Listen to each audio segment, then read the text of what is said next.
Hey, what's up, everybody, and welcome to your favorite Average to Good YouTube channel, Golasso America. For your favorite Average to Good podcast, call it what you want. We are doing a live watch-along for the U.S. men's national team's second game of the Gold Cup against Saudi Arabia. I'm Jimmy Conrad alongside Charlie Davies and Tony Miola, and we're excited for this one, mainly because we had a big topic in our last show, guys, and Chuck, I'll come to you first, about making changes and experimenting versus continuity.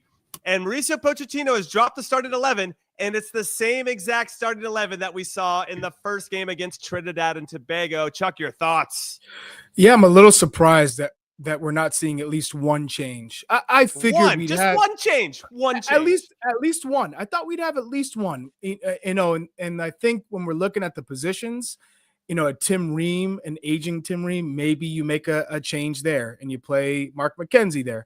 Maybe you look at Patrick Agyemang. We talked about what a handful he is for opposing back lines, but he didn't necessarily deliver. I know he got the goal, and that's what you're really graded on as a striker, but I think there was a little bit more left to be desired. And so I wouldn't have been shocked to see a change there. And then with Tyler Adams and Johnny Cardoso both back in training, there were hints that maybe we'd see one of them in the starting 11. So I'm a little surprised that we aren't seeing one change. But at the same time, we talked about this.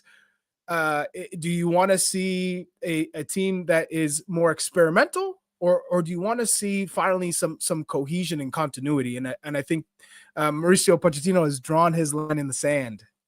Yeah, there's no question. Just to give everybody a reminder of what that starting 11 is, we got Matt Freese in goal. We'll hear more from our resident goalkeeper, Tony Miola, about that. Max Arfson on the left, Tim Ream and Chris Richards as center backs, the 12th time they've ever played together.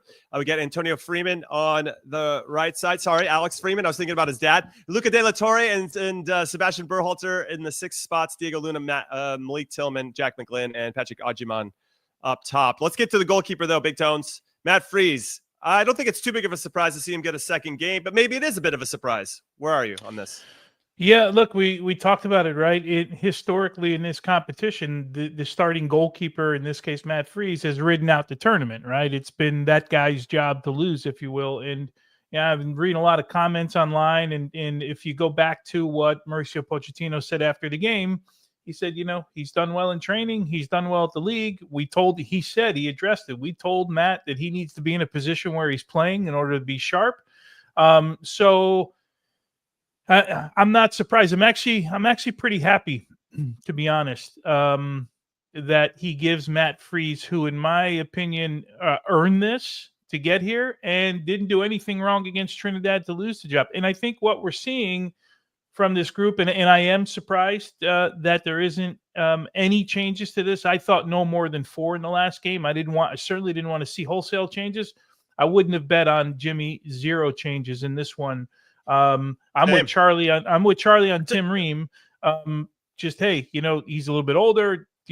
Double games, but this is for me, Jimmy. We're here to get to the next round. That's our mission tonight. We're here to get to the next round. Yeah, whoever wins this game books their ticket into the quarterfinal. A draw might be enough as well. We had Haiti and Trinidad draw a little bit earlier, 1-1. Now, there's some questions. One is from Greg in the chat. He says, what's up with Haji Wright? Well, apparently Haji Wright is not dressing for this game. He's not in the 23 alongside Chris Brady and Nathan Harriel. We have Cardoso, Adams, and Damian Downs back in the matchday squad, but Haji Wright is not one of them. Don't know the reasons yet, but that would make sense as to why Agyemang is getting the start once again. Though I think we're all clamoring to see Damian Downs, resident number 9, Charlie Davies. Yeah, I mean, for me, it would have been Haji Wright if Patrick Agyemang wasn't starting. I think I saw a little bit of Damian Downs and what he offers. So I would have liked to see him come into this game and get a little bit more time if that was needed. So again, I'm not too worried. I think he'll get his opportunity, but I mean, this is a great test for this group. Yeah, and it's going to be nice. From a continuity perspective, we should really kind of lean into that because there is something about continuing to establish that all-important rapport in high-pressure situations and split-second decision-making that needs to happen in terms of like where you want to hold your line, where you want to drop. I mean, all these little details and subtleties that help teams become even better. And maybe, is this the first time? I'd like to say this is the first time that Mauricio Pochettino has rolled out back-to-back starting 11s, identical starting 11s. Not to say he's had too many opportunities to do that, but It is interesting, and not that all the players have always been available, but I'm excited to see what this looks like now. And in some ways, they've created a standard for themselves. Like, okay, this is what we did against Trinidad, Tones. Now we have to build upon that against an opponent that on paper should be a little bit better than what we saw against Trinidad. Yeah, I have no problem with him not making any changes, right? And we shouldn't ever have a problem with the manager saying, you know what, you guys took care of business in match day 1. I'm going to roll with that team. Can we go and critique individuals? For sure, we can. We did that, right? And I imagine they did that as well. But truth be told, there wasn't a lot. There wasn't a lot that went wrong in that Trinidad game. We can argue about the opponent and all of its stuff, but I don't mind a manager that says, "Hey, you guys took care of business. Go try again. Let me give you another shot." Plus, it's the only way. It's the reason I said in our last show, I'm worried about multiple changes, because then I feel like you're not building. You're always kind of like catching up all the time. You're always trying to like figure something out. Let's see if they can build on what they did against Trinidad. I get it. Wasn't a great opponent, but let's see. Agreed. Charlie, do you feel like because of the amount of changes he made against Switzerland, maybe he's a little gun shy to rotate the squad so heavily? No, I don't think so. I think this is a real tournament now. It's not a friendly, and you want to try and approach it similar to how you would in a World Cup scenario, so to speak, even though you don't have those players. And in a World Cup, you're playing your best 2 lineups back to back. Maybe there might be a player who picks up an injury, or he doesn't feel well. But realistically, you're playing your strongest lineup in back-to-back matches, hopefully, so you don't have anything to play for in the third match. Maybe you're already through, but that's when you can. We've seen that work against teams too, though, right? When you rotate the squad in the third game, and then you're kind of asking the starters to ramp up again for the knockout rounds. Not always. I mean, but at the same time, it's not always a guarantee that it's going to work out. That's all I'm saying. Yeah, but that's when you can rotate the 3 to 4 guys that typically need it, right? And you can bring in players or take them off a little bit earlier. But I like what I'm seeing for Pochettino, saying, "Hey, this is my squad." Like Tony said, there were no players that you could pick out of that 11 and say you didn't do a good job. You don't deserve to play in this game, especially given the fact that Patrick Adjaman scored. It doesn't matter how fluky it was on the score sheet. It shows up as a Patrick Adjaman goal, and they won 5-0. He did a lot of dirty work, created a lot of space, and I'm really curious to see how many people Jack McGlynn's going to run by today with his pace. Here we go. Only took Charlie 8 minutes to poke the bear, the Jack McGlynn bear. I can't wait for the foot race. That foot race has to happen at some point. It has to. It has to happen. So Big Tones, is there one player that you're looking at now that the lineup is exactly the same that you'd like to see somewhat of an improved performance? For me, I thought Luca De La Torre, for whatever reason, was a little bit quiet in that first game. And that's not always a bad thing for a more of a connector. He was solid, Jimmy. He was solid. No, he's solid, but I'm just like, we didn't see him make any like final passes. Do we want to see more out of him? But I just threw him out there because I thought he was quiet for him. But again, if you're a connective tissue type guy, then that's kind of the performance you want to have. Nice and solid and steady, to your point, Chuck. Yeah, just one quick note. I just saw the lineup they posted on at our friends at Fox. They had Tillman on the left-hand side. So let's look for that with Luna in the middle of the field. That's a little bit of a wrinkle that we didn't see. And in general, the team that's broadcasting this would have the exact lineup. So I had it the same way with Tillman in the middle and Diego Luna on the left-hand side. But let's take a look and see if Tillman lines up on the left-hand side and maybe what wrinkle that gives it. Yeah, well, Abdul Hamid, who's the right back for Saudi Arabia, had more touches for them in game 1 than anybody else, and he plays for Roma. So he clearly has a little bit of quality and is respected and should be respected. So maybe there's an element of that where he wants to put Tillman up against Abdul Hamid as opposed to Diego Luna and allowing Diego to float a little bit. So yeah, this is going to be an interesting game for a lot of reasons. And in some ways, having the same exact starting 11 brings that type of intrigue in terms of how can they elevate their performance and be even more efficient. I actually thought our pressing was really good collectively. Off the ball stuff was very, very good. And I want to see more of that moving forward. All right, we are going to take our first break here because we're going on to the Golasso Network. We're going to throw up a slate when we come back. We'll get into more of it because kickoff is right around the corner. Keep it right here.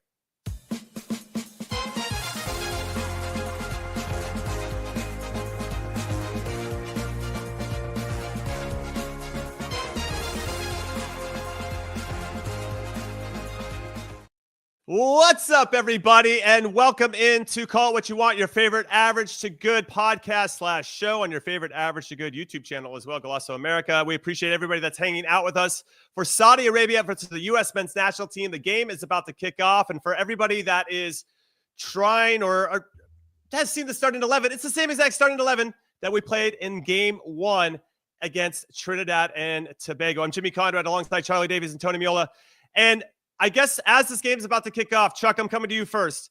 What are the 3 things that you are looking for from this U.S. team heading into this Saudi game?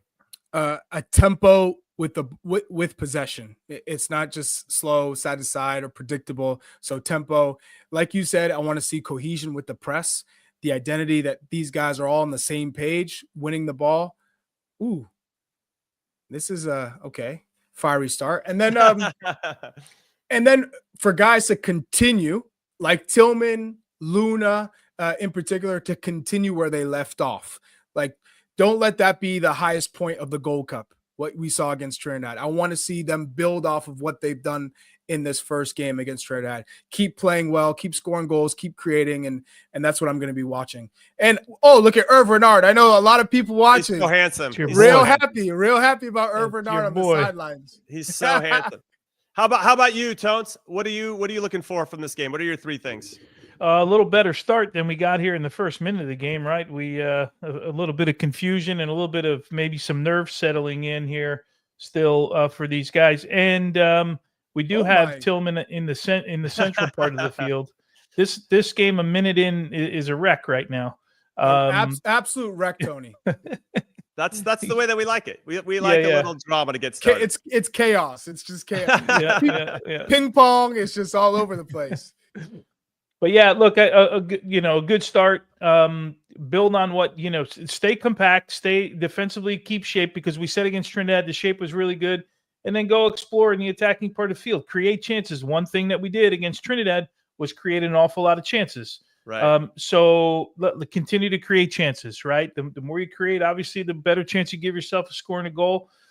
Patrick Agyemang up top, just a little bit sharper in his touches, something we talked about. That's pretty much it. We're asking for the same. Charlie, I'd like your saying, right? Don't make Trinidad the highlight of this tournament. I'm going to roll with that. Don't make Trinidad the highlight of this competition. Mm-hmm. Yeah. All right, so early thoughts here, Chuck. What's the tempo and rhythm looking like right now? As you can see, both teams are still trying to figure it out. Okay, where are the strengths? Where's the speed? Who's a little tenacious? Who's eager to challenge or dive in? You're all trying to take in that information in the first 5 to 10 minutes. And right now, I think it's clear to see that the U.S. are going to keep possession in this match for the most part. We're going to be the ones to take the initiative. So let's move the ball higher up the pitch to have possession in the attacking half. All right. I like that. Yeah, look comfortable on the ball, be confident in the way you play. Yeah, I'm curious as to, because Saudi Arabia was wide open in game 1. Well, they're pressing right now. They're pressing. Which they didn't try to do, I didn't think, as much against Haiti. And I think that's the way you should try to get to us. Don't let us settle in and keep you trapped. It's a real estate game, right? It's always who can control whose space, and that's what I love about it. Because I'm a soccer nerd, everybody. I absolutely love it. I like this, though. I like if they put the U.S. under a little bit of pressure. Obviously, they had a game where it is what it is, and now you get a little bit of pressure from teams. How do you deal with the ball? How do you deal with spacing? How do you deal with the technical part of the game and being under pressure? Yeah, I like what I've seen from Sebastian Berhalter early. 2 times he's checked into tight little spaces and he's played forward. He's found a way to play forward even in the tightest of spaces. So far those two plays where he's checked in, not afraid to receive with two or 3 guys on his back and still play forward. I love that confidence. Yeah, I've shared this story before, but I think it's worth repeating. When I was with the national team, assistant coach was Glenn Meyernick, rest in peace to Mooch. And one of the things he said to me when I was still kind of trying to break into the team was, anytime you win the ball or anytime you have an opportunity to play forward, you got to play forward. Because if we play side to side or play backwards, that's just a cue for the other teams to absolutely stomp on us and take as much space as they possibly can. And not that I didn't know that already, but just the urgency to play forward and and then your teammates know that that's what you're looking to do every time too. So that allows them to position themselves in a better supporting position too. So yeah, I'm a big fan of what I'm seeing from Sebastian Berhalter as well, and just the whole team. Anytime you have a chance, if you have an option and it's to play forward, and maybe, I don't know, there's obviously some risk involved when you try to look forward if at times, but we still have to look forward as much as we possibly can. That's the way you can hurt teams the most, especially if you can do it consistently. Tones, what are you seeing? What do you got? Yeah, they're having to deal with a little bit more pressure, obviously, and it's high. It's in the midfield. They're definitely Saudi Arabia is definitely pressing on the touchline here. Anytime it gets wide near midfield. So again, good challenges here. Chris Richards never felt any pressure at all. Neither did Tim Ream.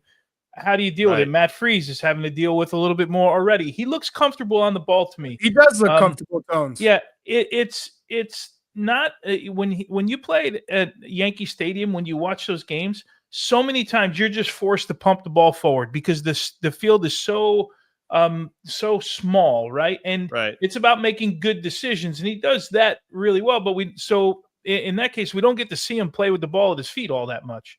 Right. So tonight it looks like we're gonna see a little bit of that, and so far I know it's early, but he looks comfortable. Great, I love that. More of that, please. But and it's about decisions, right, Jimmy? Yeah, of course. You can be as comfortable as you want, but if you make the wrong decision and you put your teammate in shit, right? Like you're, right? But you could be comfortable. So I give you the ball, great. I give you a perfect ball, but you're in so much trouble. It's more about the decision than it is the ball that I give you, right? And then then you screw your teammate. Now you screw your team. Now you're under pressure. I like the starting position there from Alex Freeman though. On that long ball, he was tucked in so that he could provide that help on the weak side for Chris Richards. Good. Those are little things that make a massive difference, right, Jimmy, for a right back or left back to support you from the wide areas so that you're not constantly checking your shoulder and you're worried that is there too much space? Yeah. How is from your perspective, Chuck, how is Ajiman fitting into what you've been seeing so far? Well, I mean, right now he's just running. he hasn't had an opportunity to really get balls to his feet and run at guys. At the moment, we know how chaotic games are in the beginning, and it's really hectic. You're just trying to have things slow down so that they can find you into space or play to your feet. He hasn't had any real touches of substance yet, but in the first 10 to 12 minutes, I think we're going to start to see a little bit more of him. Doesn't he become, with a press, doesn't he become really important? Like when you need an outlet to hold the ball up, your guys are getting pressed. You skip a line, you're going to go over the top, make a decision, but now you got to hold the ball, right? So I think tonight could show a little bit more of those colors for him. I can tell you right now, Jimmy, it's not, and Tony, it's not fun in these early moments of matches where teams are launching it forward, it's ricocheting off people, and all you're doing is running. You're just chasing, defending, looking for something, but it hasn't come yet, and you're caught in this awkward phase of when am I going to touch the ball, and do I really have to go chase it to get involved, or should I just stay high so that my defending and running is minimal because I'm more focused on my defensive positioning rather than trying to get a touch. So talk to me about the attendance, because we've got a lot of comments about the low attendance for the U.S. Paul Kennedy from Soccer America put out a tweet saying how the U.S. versus Trinidad was the 21st highest attended game out of all the summer of soccer games that are out there right now, which is pretty disappointing, all things considered. But really, one of my counters is there's just so much to choose from, right? You could go. Oh, that's an excuse, Jimmy. I don't want to hear there's so much to choose from. Okay. That's an all right. That's just for me. It's just well, give us your thoughts. For anybody to say, "Oh, there's too much soccer," it's the United States. It's the U.S. men's national team. Yeah. So those excuses don't matter because it's rare for the U.S. men's national team to play in your city. Period. Right. Full stop. So that's true. Is the marketing not good? Is it the team? No one really cares about the team.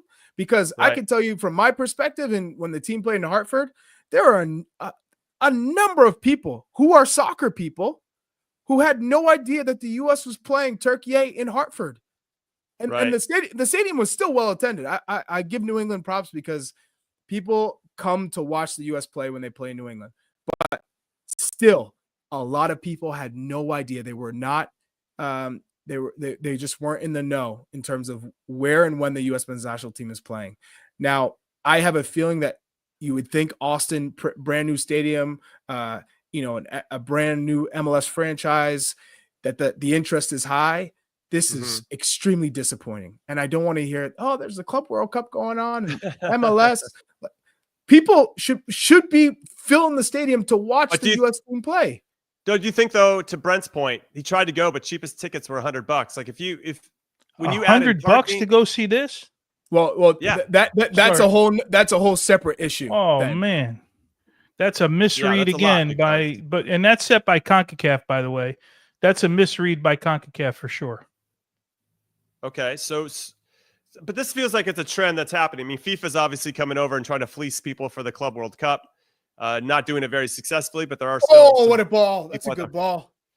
It just, when you think about, when I use the Club World Cup as an example, before they lowered the prices because people realized they were getting fleeced. On average, if you take a family of 4, you're probably $500-$600 in for tickets. You got another 50 to 60 for parking. Then you're probably in for another 100. I can tell you, I'd be never going to. I would be never going. I would never have the opportunity to go to a game if it was If I was in my position as a kid. Which is sad, because this game should be for everybody, and it's getting priced out. Now, we know next year it's going to be the only ticket in town, right? The World Cup's going to dominate everything, even though there could be some domestic leagues going on here. But the World Cup's going to, that's where you almost know you're going to get fleeced. But it just felt like this summer was a nice way to fleece us no matter what. But I don't know. It's a little frustrating. And for the U.S. men's national team, I guess I see it like this. Wouldn't you rather have the ticket price be a little bit lower, but the stadium full, than outpricing out everybody, and then you have kind of a lackluster crowd and the energy and enthusiasm isn't there? I don't know. It doesn't seem like it's a good and smart decision. Yeah, no, it's a misread by Concacaf, and we're seeing here you can get tickets at $85 on StubHub right now. I mean, okay, the game started, so around $100. But you're right. If I had to take my family just to buy tickets, $500 to go to a game. Right. If I have 3 kids, right? So it's tough. Yeah, that's not good. But I'm with you. I'd rather see a full stadium, but this has been a trend. I think in a lot of ways, this particular group has to do something to give the fans to come to the game. That's part of it. And also, the tickets just can't be $100 to go see the national team. Cheapest ticket. I can understand if you want to sit in the middle and your boxes and all that stuff, but yeah, exactly. Yeah. If you have the money to do that, great. But not everybody has the money to do that. But we've been talking about this for a while. FIFA, as you mentioned, kind of sorted it out for the Club World Cup, but they almost had to give tickets away. And they're actually doing okay with attendance. They're averaging over 35,000 a game, I saw right now. Wow. So yeah, it's okay. And everyone wants to put the game in Atlanta the other day on TV. How come we didn't put the game in the Rose Bowl on TV? Right. That was filled. I get everybody's narrative, but this team should be supported, and hopefully we're growing into they're giving a reason for everybody to support. But with that said, $100 cheapest ticket for a game is still not right for me. Doesn't taste right. Yeah. So now, Jimmy, I tell you from what I've seen so far in the midfield, Luca de la Torre does look a step off in this game. Maybe like a half second too late, or not anticipating. Sebastian Berhalter played a ball to his feet in tight space, and he didn't anticipate it. So then he kind of panicked and had to toe poke it back. Right. I'd say right now it looks like he's maybe just a step off. Okay. Some good insight. But Berhalter looks okay in the midfield. Again. Yeah, he does. He looks comfortable.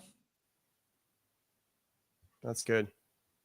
Sorry, I'm having a little bit of an issue with my stream. But Berhalter, though, Chuck, is the one thing, because he's never been physically dominant, over the start of his career. I remember scouting him for the youth national teams, and we all came back always and said, man, what a technically good player and really smart, but he's just so small. You know, he's putting some beef on him now. You know, if you see him, he's a strong kid. Yeah, he's been in the gym. Yeah, yeah. He might have the gym in his bedroom, but Yeah. he definitely, he was always a kid that was in the right spot all the time. He's like, say, coach's son, right? That kind of kid that just gets where to be all the time. And I'm not surprised by his positioning. And Tim Ream with what looks like a decent ball outside, but tough to handle there for Arston in the end. Yeah, I'm happy they're dealing with a little bit of pressure, though, right? This seems a completely different Saudi Arabian side than we saw a couple nights ago. Well, we knew that was coming, though, because they were they were disappointing. I was disappointed in how they performed against Haiti. Now, if they went into that not knowing anything about the Haitians, which is fair, there's not a lot on all those players, then they got a rude awakening because I thought they got pumped in that particular game. And you knew that had his first 1v1 opportunity there. Yeah. And got caught on his feet and didn't go bad so well. touch. Bad touch. Got it. Yeah, I mean, not a great start from the U.S., but an okay start. And some words from Pochettino here to Tim Ream on the touchline. I would imagine that one of the conversations about picking up the pace of the game, right? Just playing a little bit quicker and. It's been really good to see that this is a little bit more of a challenge than maybe we thought. Maybe we gave it credit for. We thought there would be some changes, and that this Saudi Arabian side wouldn't just lay down, and they haven't. So this is a nice challenge right now for this group. Disappointed with Ajiman, though, huh, Chuck? I mean, because when you play against a good opponent, you're only going to get a few good looks per game, right? And you get even less. He just pulled one down pretty nicely on a through ball. I wouldn't say disappointed. It's only 17 minutes into the game. But yeah, I understand that, but you know what I mean. You only get so many good looks. Yeah, but it's only 17 minutes into the game. I know. You can ask me that, around 60 minutes, full time. Sorry, staying hydrated over here, everybody. All right. What I want to know what you guys think is what does success look like tonight? If you said win, gotta win. Forget the final score. Outside of the final score, what would you want to see? That you'd say finding a little bit of rhythm in this game, taking over a portion of the game, putting Saudi Arabia under pressure for a portion of the game. Look, we talk about being on the front foot all day. There's very few games that you watch ever that one team just completely dominates for 90 minutes and the other team doesn't at the highest level, right? Right. I like this from Arsene. Oh, come on, Arsene. Yeah. I like that. Ooh, yeah, maybe should have hit it a little bit sooner. Yeah. Yeah. I, after the first guy, I think he should have let it go. Yeah. Plenty of good seats still available. You can kind of see where the second tier of seats, the prices went down, right? There's like nobody in the middle, and then like on that side of kind of 20 yards from the midfield, that was the next round of seats because those are a little bit more sold out than the others. Great tackle from Berhalter there. Good pressure here from the U.S. This is good to see. Make them kick along. Now you got to win this ball. They do. So that's a good sequence, man. Yeah, right.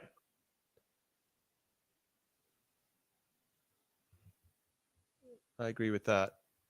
One thing that you can tell is they all have some freedom in this group. Pochettino lets guys in the attacking third of the field. Berhalter breaks up another play.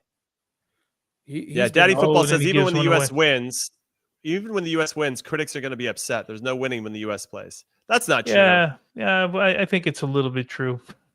I'm kind of with Daddy Football.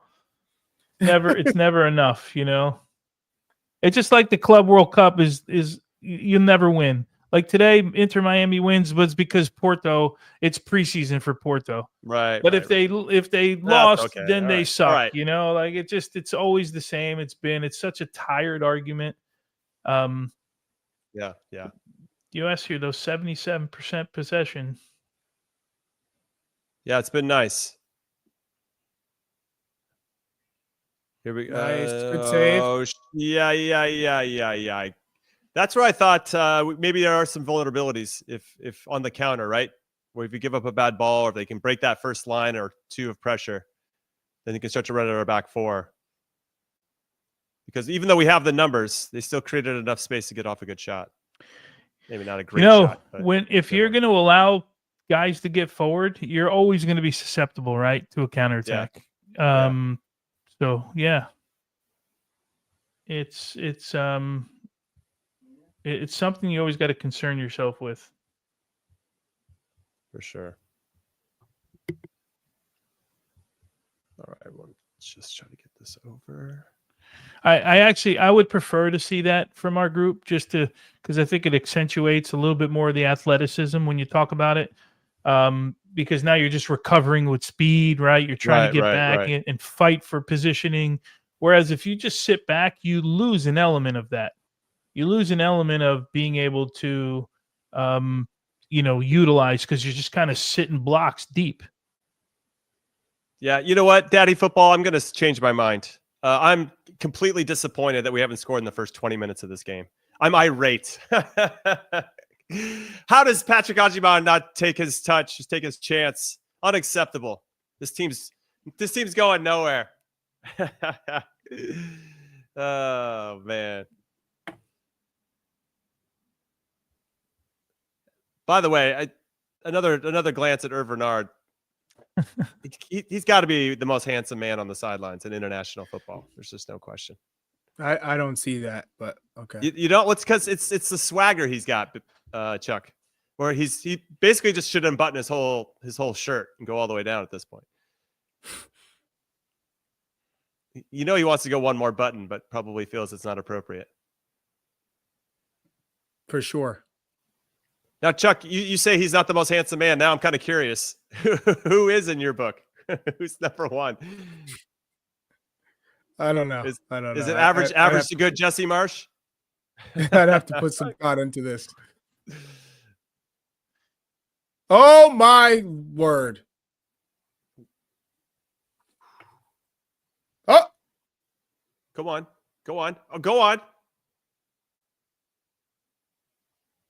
I just want to see Jack McGlynn outrun someone so that Chuck can. He dribbled to the middle of the field and kind of went past the guy, and all I could think about is Chuck watching this right now. This is almost coming to me. Did Chuck catch that? Did he see that little dribble to the middle? All right, keep those comments coming. What's everybody thinking about? What's your mood? What's your temperature right now? Halfway through the first half. I still haven't seen it yet, Tony. Oh, it was the first couple minutes. Handsome man. All right, corner kick for the red, white, and blue. See if we can take advantage of set pieces. Going to be a pivotal area of success for any national team going into the World Cup next summer.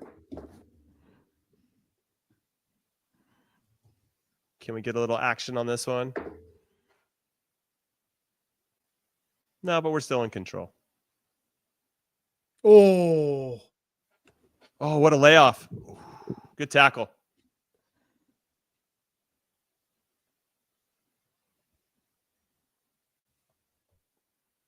Good work to get out of that corner with some possession in the box. Get across one more time. Good goalkeeping. This goalkeeper is super aggressive, by the way. Tones, did you see him in game 1 against Haiti? Yeah. Dude's crazy. He's off his line. He's off his line all the time. Yeah. All the time. He's aggressive. Sounds like you don't like it. I didn't mind it. It just saying. I'm just saying. Yeah. Sounded that way. Just sorry. Didn't want to bring any extra tone. Tones. Okay, why did I freeze up here? As soon as you started talking about goalkeepers. All right, I'm back. I'm trying to identify some patterns of play. Chuck, maybe you can help me here on what Saudi Arabia is trying to do. It feels like they're more reactive.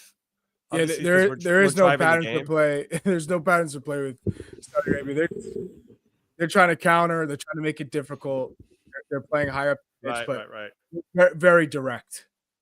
There is no, all right, let's try and get to one side of the pitch, or let's try and expose one area where the U.S. men's national team might have some vulnerabilities. This just feels like they're just going out and taking whatever the U.S. has given them. Yeah, we should remind everybody that they're missing arguably 8 of their best players, who are all with Al Hilal in the Club World Cup, which obviously weakens their side a bit.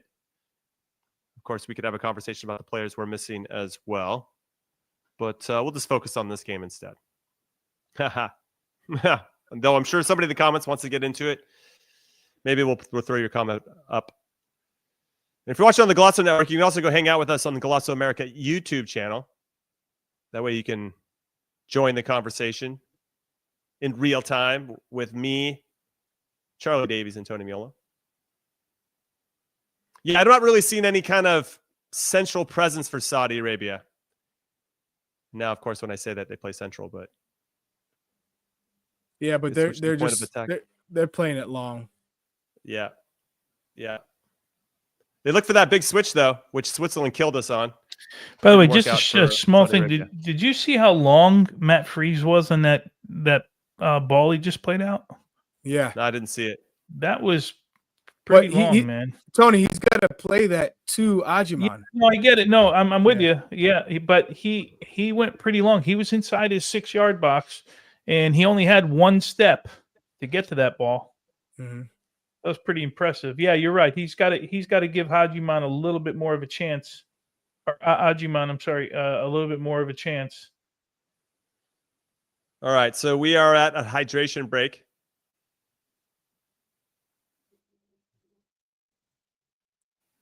$26 minutes, 27 minutes in.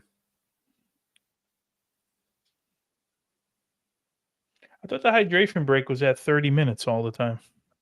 Hey, Scott Solari said I could beat McGlynn by 3 steps. Him or you? That I would win by 3 steps. Come on, Tones. Jeez. All right. Hey, let's pause here while it's a hydration break. Let's talk a little Club World Cup, because Inter Miami became the first MLS team to win a Club World Cup game. They beat Porto 2-1 today. They were down 1-0. And, of course, Lionel Messi scored a free kick, his 68th free kick of his career. It was – the guys – the weight of his free kicks are so good. They don't ever just kind of bob in the air, or they float into the goal. I mean, he hits them with he gets it up and down and gives it a little pace. The guy's unbelievable. He's the first Concacaf team to beat a European club in an official competition. That's from Ibis. That's pretty remarkable. So fair play to Inter Miami for achieving that. Yeah, a good win. Incredible. Good win. Yeah.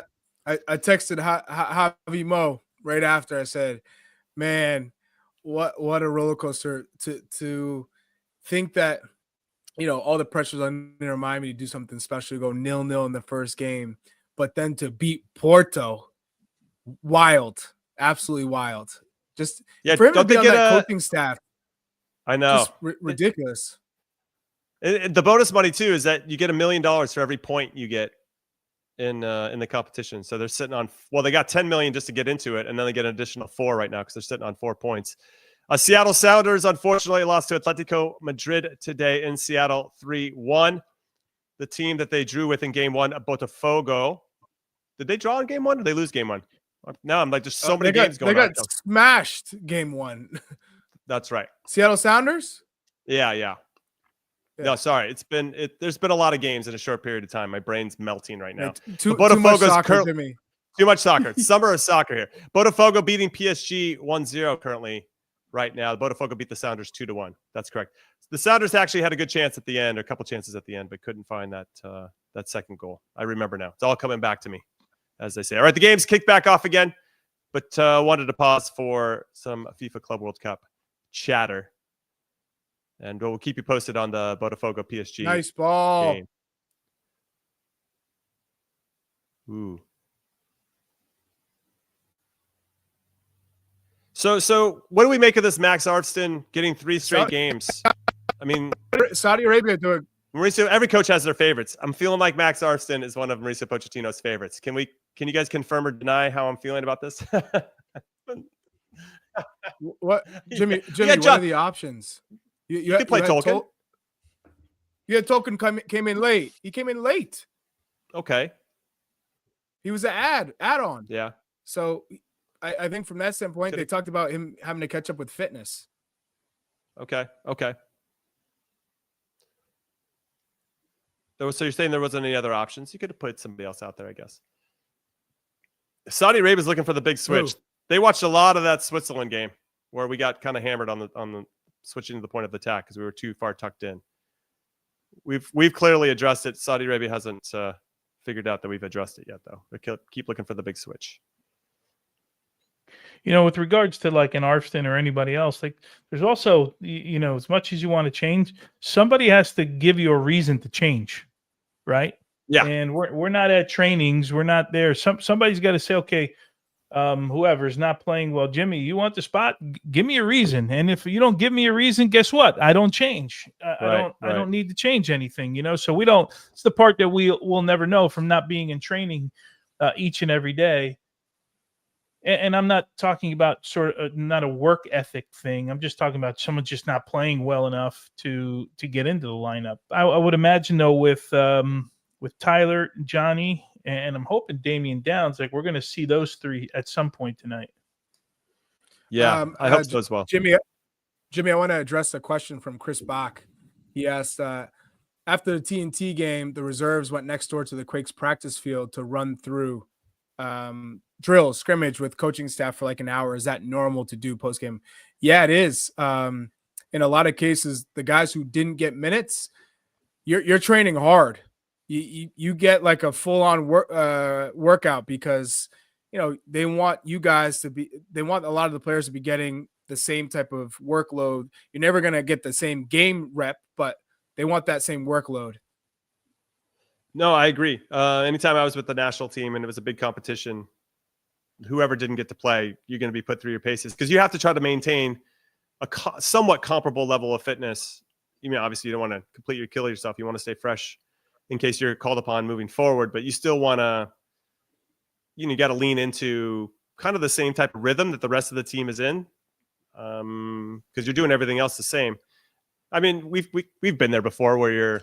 And in a tournament, you want to keep everyone on the same schedule, right? You want to keep the recoveries all the same, and you're not going to kill them like they did a game, but you're going to get them pretty good.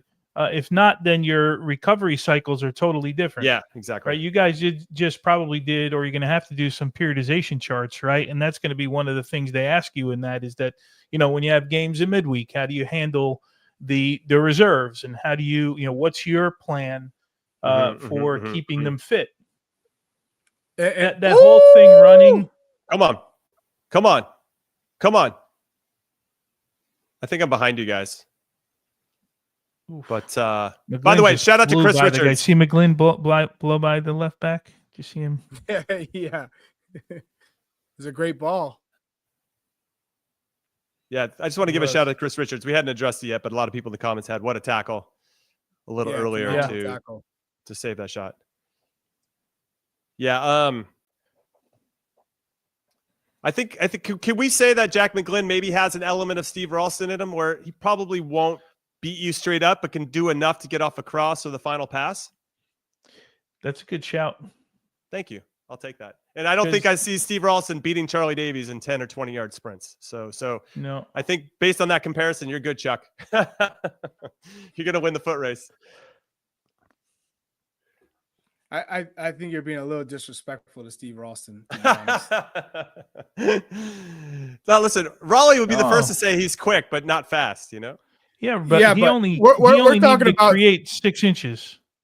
Yeah, but we're talking about somebody who would get up and down the flank, and he how many assists did he have? I mean, Carlos Seal just broke his assist record with the Revs, but that was, over a decade plus, of putting in great service and being somebody who was relied on to get up and down the wing. I mean, my man had to work.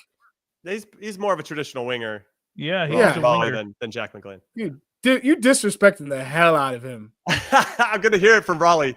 I'm sure somebody. I hope this gets back to Raleigh 100%. Yeah. Jimmy, you got to tell him. You see him every week, don't you? Yeah, I haven't been down in a while because of traveling, but. All right. Next time we'll tell him, and you let us know. Yeah. Tony, this conversation is gonna go off really well. Hey, Raleigh. So there's this player who's played defensive midfield for most of his career, like almost like maybe a hybrid 8. And we think he's a little bit faster than you. Actually, we'd play him on the wing over. Well, he didn't say that. He didn't say he was faster than him. He said just created a. No, he did. Thank you, Big Talents. He said he was about the same speed, bruv. Thank you. Did Rewind you say the that? tape.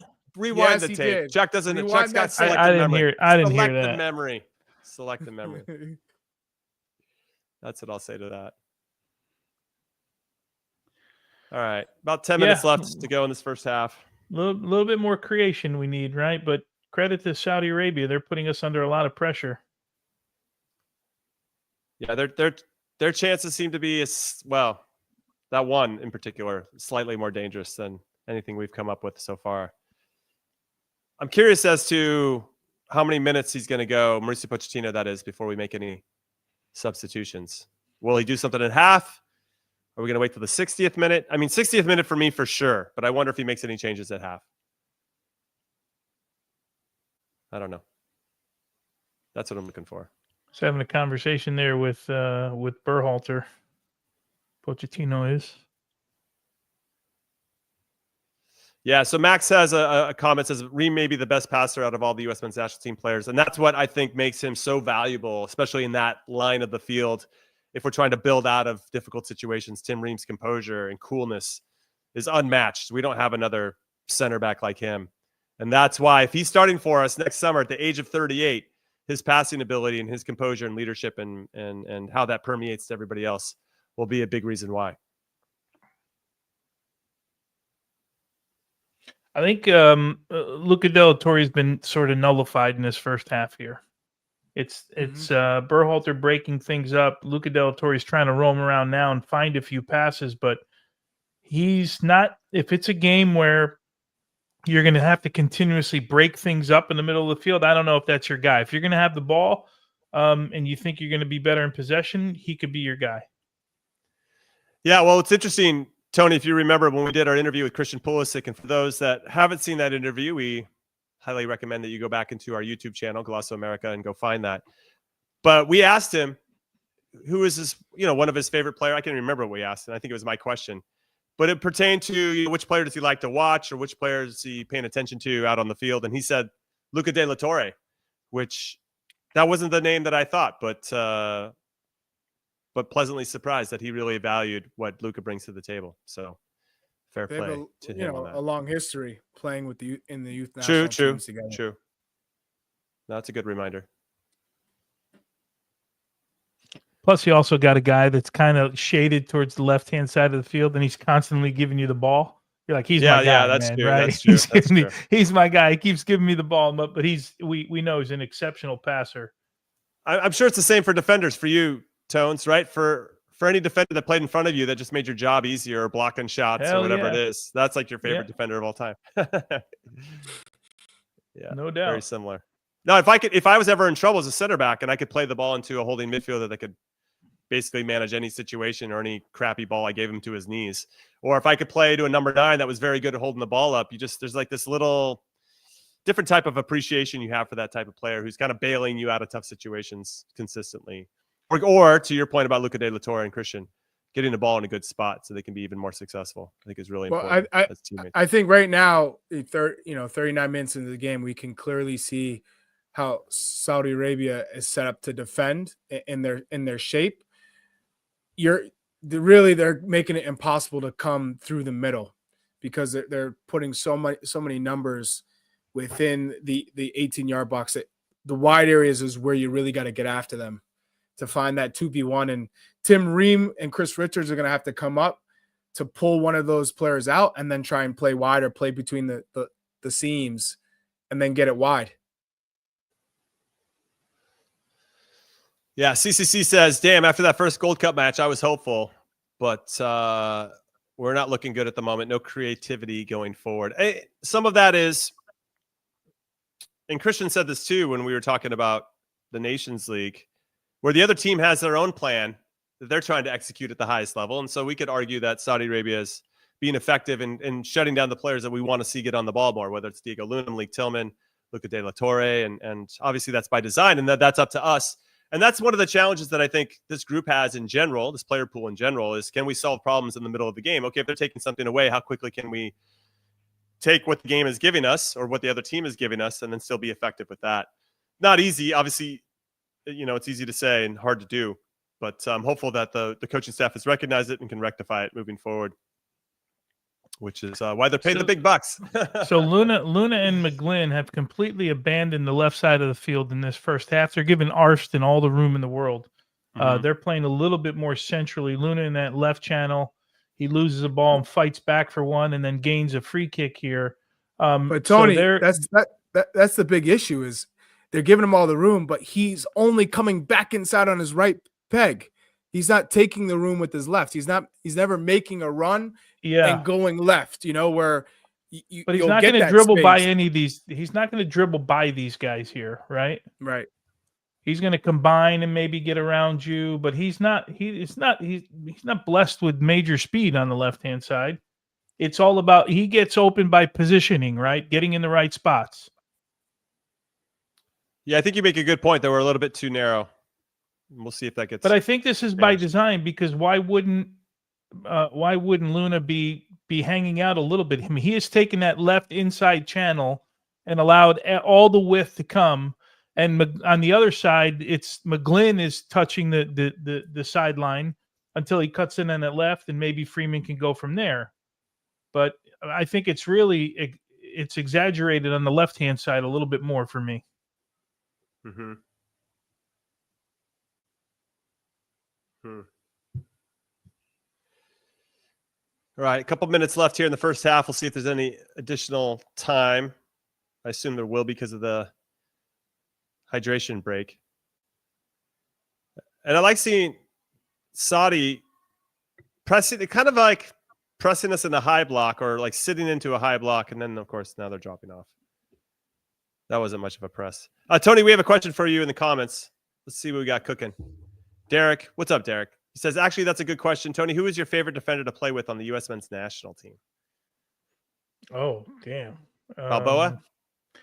Yeah, I think Marcelo, because we played from youth team all the way through, the World Cup twice. And I just kind of knew we had a real good understanding of each other. And he knew I wasn't afraid to give him a kick in the backside, verbally, nor was he afraid to give me one. Like, we had a mutual respect. Yeah, I would say him. I don't know that he was overall the best that I played with, like a guy like Eddie Pope, playing with him. There were other guys, there were so many, but Marcelo, I think, I probably played the most games with. Right. You really appreciated Fernando Clavijo. I don't think he gets brought up in the conversation a lot, but because what did he do well? Remember, he came in he's probably 30. I got to check, but he's probably 33 when he came to the national team. What did he do well? He ran one step faster than everybody all the time. That's all. I used to joke with him all the time. And I said, man, I thought you were faster. And he goes, I don't have to run 10 yards past the guy. I just have to be one step faster. And every race, he said, I only have to be one step faster. And he won the ball by one step. It was almost as if he tempted guys to push the ball down the line. Because, reality is back in the day it was a little bit more direct, right? Push and go. Push the ball by the defender and then go have a foot race. It wasn't, I don't know that it was always so intricate. And he almost tempted you to do that because he knew he had the speed to catch you at 37 years old. Wow. He was so fast. So, Chuck, that's your big takeaway. You just have to beat Jack McGlynn by one step. You don't have to beat him by 10 yards. Unless you're trying to flex on him, then that's something different. No, if I'm going to race against him, all I need is one step. That's it. I'll take the one step. Just want to win. Do you look, if you're getting to the end line, the finish line, do you look over or no? You're just going for the finish line. Do you glance? You give him the side eyes? I usually blow a kiss. No. Hey, Chuck. No, I'm just playing. How sad will you be, Chuck, if he ends up beating you? Like, where would you be? Like that you'd have to deal with your mortality. That's radio gold right there, Jimmy. I'll tell you right now, that's podcast gold. That's a humbling moment. That's a humbling moment. That'll be a Chuck, big slice I love you, bro. pie. But I can tell you what I'm rooting for. in that race. Just want to be honest. Just want to see your I know, reaction. Tony. Yeah, just to... So Chuck's not joining us again for the podcast. He doesn't want to face the music for the third consecutive week. Oh man.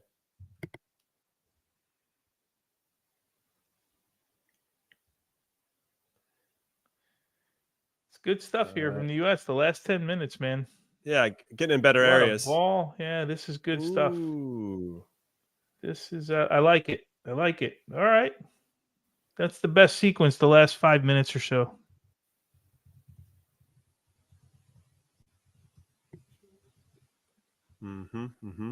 More of that, please. But there's a chance, but there's twice they won the ball back after they turned it over, right? They circulated it. There's a diagonal ball in there. There's a through ball, and then there's a good cross across the face of the goal. Like, it's about everything you could ask for, right? In sequences. Right. Like, it's not just the chance and the header. Dude. I forgot Patrick Ajiman was on the field. That's not his fault, by the way. We still got to get him the ball in good areas. So it's nice to see him pop up and make a play. Yeah, that's a tough header to get anything out. He's trying to head it down, hits the other guy's head. It's not like it's a clear-cut chance. Yeah. But that ball needs to be whipped in a little bit more with some pace. That was a little chip ball in. Then you got to try and generate the power with your head. Right. For a goalkeeper, when the ball's chipped into the back post like that, your biggest fear is that the guy's, in this case, he's on the goalkeeper's right side, is that he's going to try and chip you with a header over the top. Right. Because you know he can't generate any power with it. Yeah. So you're not really worried about getting beat with power. You're worried about that little ball floating over your head to the backside. Yeah. I was good at that.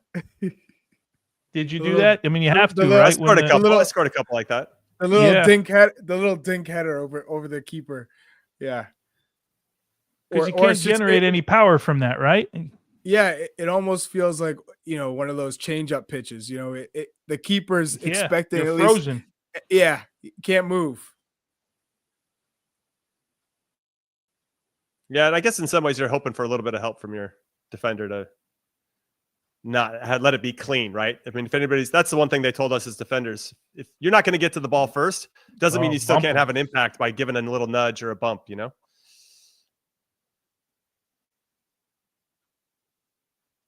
All right. Getting close to the end here of the first half. What are we rating this half out of 10? 5? Collectively, everybody in the chat, what are we saying? Golasso Network, hit us up at Golasso America, CBS Sports Golasso on the Twitters. 5 out of 10? 6 out of 10 feels like, I guess we had more possession, maybe 6? Yeah. Average is a good one. 5. 4. Rocks is 4. 5. 5 seems kind of right in the middle. Yeah, DJ says 5. Gave up what, 1 chance so far? All says 5. From that standpoint, and it was Richards block, right? So from that standpoint, that was a good chance, though. Yeah, I mean that's like last ditch defending. But he made a play in the end. He made the play he had to. The breakdown, though, is where you get a little frustrated that we even found ourselves in that position. Average to average. I like that, Ivis. That's a solid 5. All right, we got halftime. It is 0-0 between Saudi Arabia and the U.S. men's national team. We're going to take a quick break. When we come back, though, we'll break it all down and play a little game that I think everybody is going to like. So keep it right here.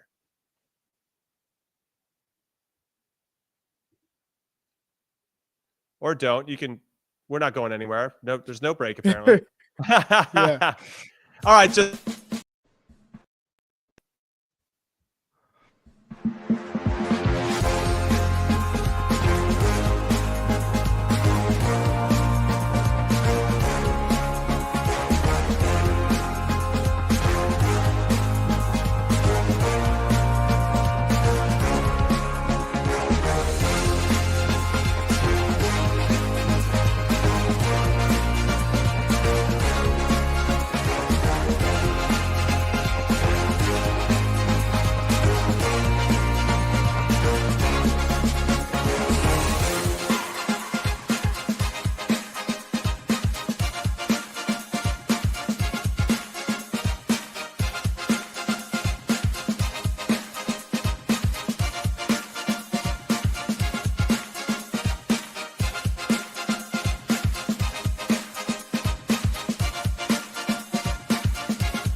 Welcome back in to Call It What You Want here on the Golasso Network and the Golasso America YouTube channel. I'm Jimmy Conrad alongside Charlie Davies and Tony Miola. And let's talk about the first half. We gave it some ratings, 5 out of 10, but you've had a couple of minutes to sit with it. Charlie Davies, what were your overall takeaways? It was a very average first half, just in the sense that we weren't too threatening. Saudi Arabia defended with a lot of numbers. They got guys in the box. They made it difficult for us. It was pretty predictable from that sense because of the way that they played, and we didn't have any creativity. There was no one-on-one wingers breaking down players to create more space or overloads.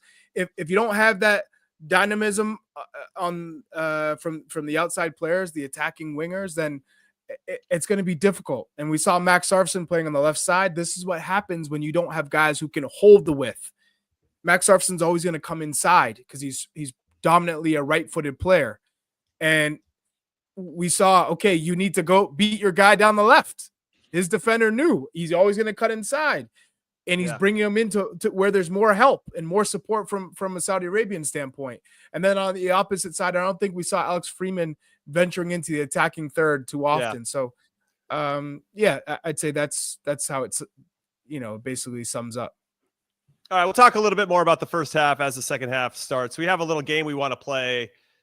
Well, I don't know, bring the tiers. I don't know if we actually have a name for it, but we have a little tier rating / rankings for all 11 starters right now for our Gold Cup roster. And here are our kind of breakdowns. We have Green Dot, which is, we could just assume is going to make the World Cup roster, or is definitely in the conversation. You have good to great, average to good, poor to average, Red Dot. Apparently, I guess that's where I hang out because that's where my nickname is Red Dot. And I don't know how I feel about that at the current moment. But let's start with Matt Freese. Big Tones, I'm going to give you this one. Where do you think Matt Freese is right now on our tiers? Because Mauricio Pochettino giving him a lot of opportunity here to win the #1 job. Wait, so are we talking World Cup roster or just this game? I would say no. I would say just where they fit in overall. We're not going to this game. Well, this game. Just from the first half. Okay, you when you explained it, you confused me a little bit. We can't possibly be talking about World Cup right now. That makes no sense whatsoever. Fine, first half. I'm going. Well, I mean, you can say Gold Cup though. You can say whole Gold. Nothing wrong. Does that mean Green Dot for Matt Freese? It means Green Dot.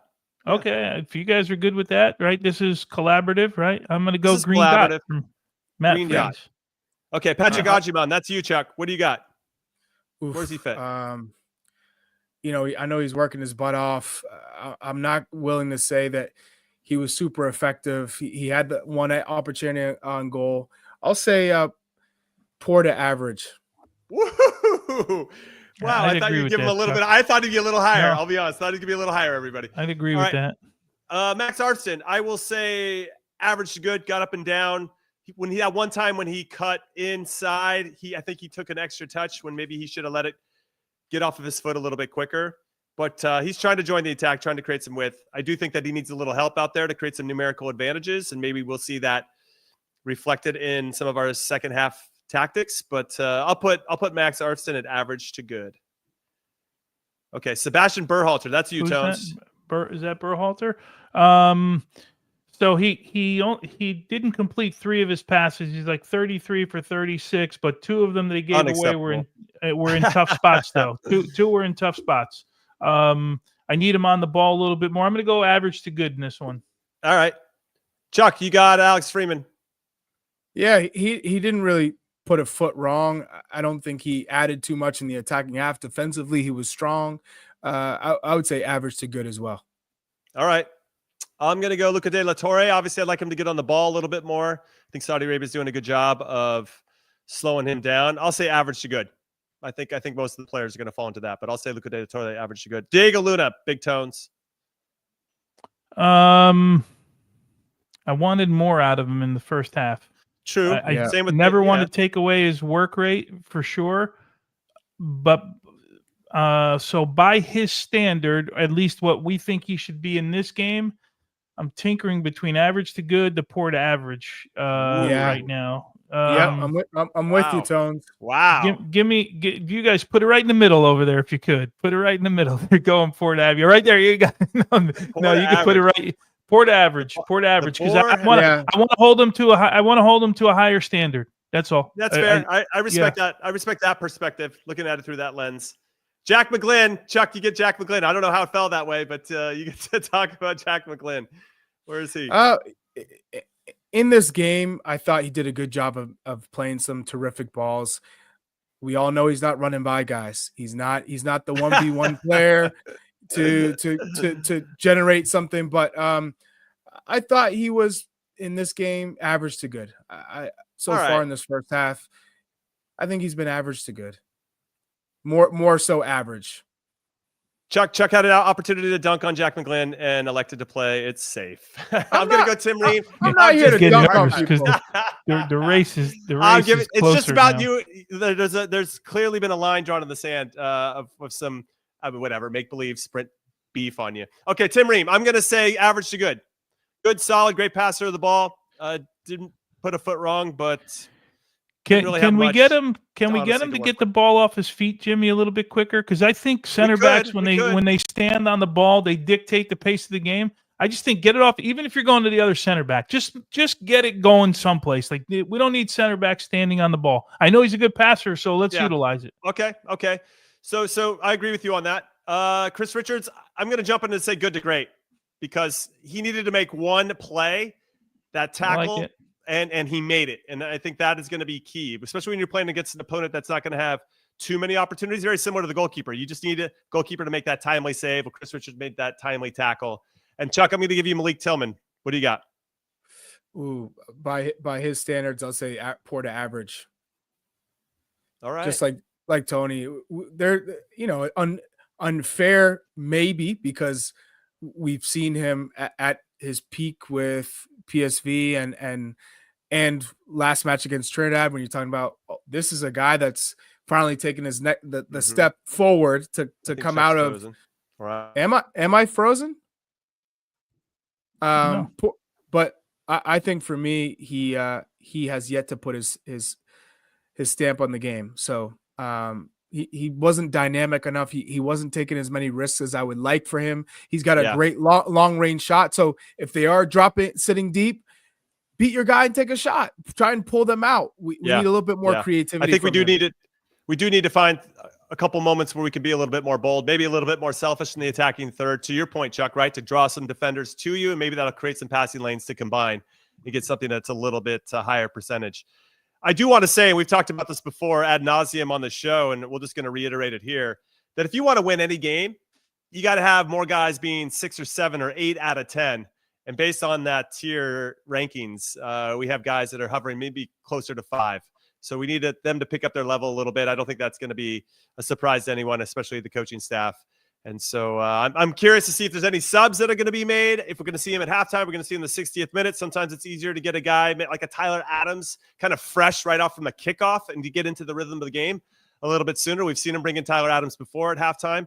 He did it against Turkey. We'll have to see if he does it yet again. Guys, give me one.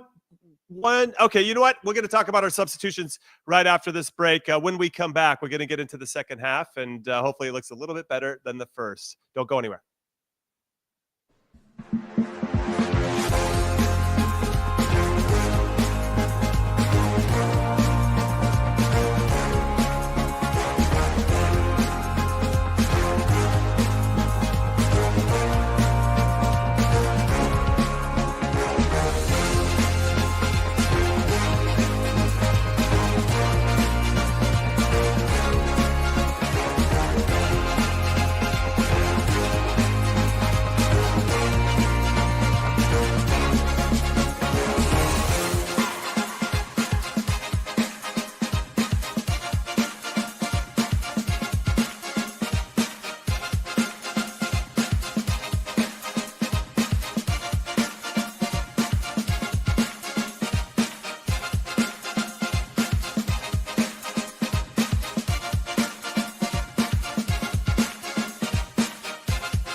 Welcome back into the Golasso Network and the Golasso America YouTube channel for our watch along for the U.S. men's national team versus Saudi Arabia, Game 2 of the Gold Cup. I'm Jimmy Conrad alongside Charlie Davies and Tony Miola.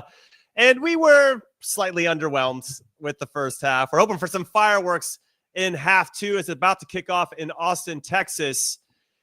I don't know if I've seen any subs just yet, but Big Tones, coming to you first. Who would you like to see come off the bench and have an impact in this game for the U.S.?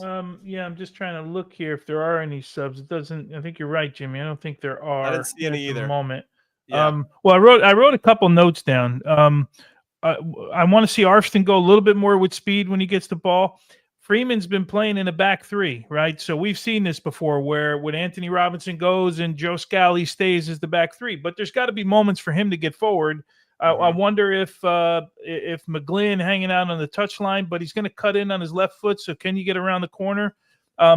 Quicker in the final third and far too slow coming out of the back, far too predictable. But overall, though, you just want a quicker tempo in general, right? In quicker all areas tempo, and then a little bit more movement in and around the top of the box. Like look at us here. The start, ball's on the sideline. We got 6 guys standing 25 yards from goal, just kind of standing, right? Like, give me some movement, pull a defender someplace, open up space for somebody else.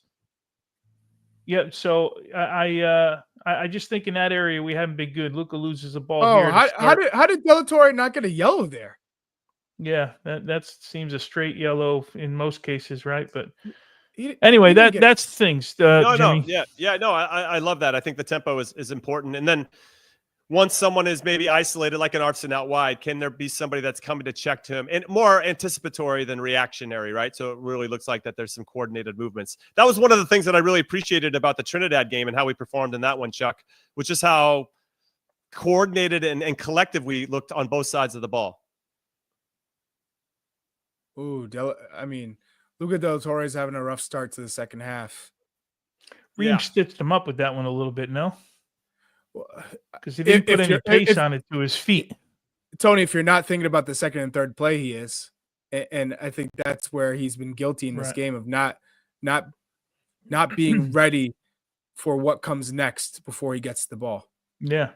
But I think Ream stitched him up, was a little bit behind him, I thought, and bouncing into him with a little bit of pressure. He's got to clean it up for sure. Yeah, it looks like he get cleaned up all over the field, to be honest. So Saudi Arabia, I feel like they're just letting us have this walking pace. Yeah, they're baiting you into going on a counterattack, right? Right now.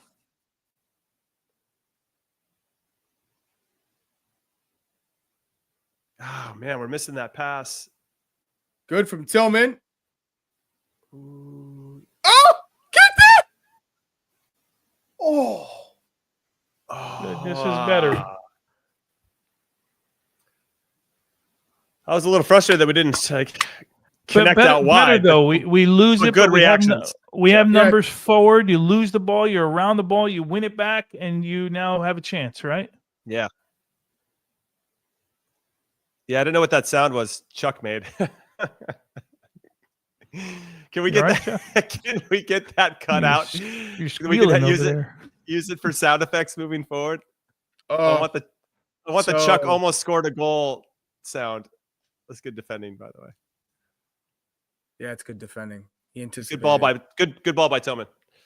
The problem here with this group, when you're talking about substitutes, is there are no wingers. There are no dynamic wingers on the bench.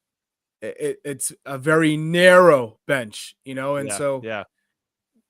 you can bring on some midfielders, but you're not bringing on any pace. You're not bringing on any guys who are going to be dribbling people on the wings and creating mismatches. So Damian Downs is the only like-for-like sub for Patrick Agyemang. Other Another than Brian sloppy White. play by Agyemang here. Agyemang with another sloppy one. He can clean up and ends up giving the ball away and actually getting a piece of the defender. Well, as of the stats right now, 2 shots for us, 1 on target, 3 for Saudi Arabia, 1 on target. We've had 74% possession. And we have double the amount of more than double, 386 passes to Saudi Arabia's 141, which reflects the percentage in general. But they're letting us have the ball in areas, right? They're giving us you're right. They're letting us have the ball in front of them, as we say, right? Just in front of our face, and they're not playing the same way they did against Haiti. I can tell you that. No, they're not. You knew they were going to make some changes. Bernard's too experienced as a manager, but he's yeah, they were a little reckless in that first game against Haiti, and now they're much more organized. Their numbers behind the ball. So they knew it wasn't going to be easy. This is a well-drilled side. So where can you play quicker? Where can that tempo come to generate chances before Saudi Arabia gets the numbers in the box? They have to be a little bit quicker, like Tony said. If you can get into the attacking third with more tempo and then some runs and make those decisions a little bit quicker, I think the opportunities will come. Is it one of those things where we need players to beat someone 1v1 so that the next defender has to step, which will then, in theory, create more space for something else? I don't know if I've seen a lot of that 1v1. At least on one side, Jimmy. We're not even right. getting it on one side, let alone Yeah. both. And I guess I would want more than a one-off, right? We're like consistently beating a player or two in certain areas of the field, which then puts the other team in oh crap mode that we need to figure out. We're vulnerable in this area. The U.S. has figured it out, and now that's going to open up space. I don't feel like we've done that consistently. And in the time that we got that good chance here in the second half, though the reactions were good, Tillman got it and then scooped it to Ajiman. That's off of us, counter pressing after we lost the ball. So that's not really the buildup I have in my mind per se, even though I'd love to see more of that counter pressing. We were excellent against Trinidad in that capacity. Who would be your most likely guy to break somebody down with the dribble? And I think that's what Charlie's getting to, right? Yeah, we don't really have that guy. Right, or any wingers, right? To your point, where somebody out wide that can. I'm looking at the bench right now. Yeah. Oh man! I went to go look at the bench and I missed it. Tillman nearly picked off a poor pass from Saudi Arabia. He would have been in on goal 1-on-1. I think for me, Jimmy, I want to see Damian Downs like right around now. Yeah, there's got to be some changes here in the 60th minute. Yeah, Tony said like yesterday, like right around.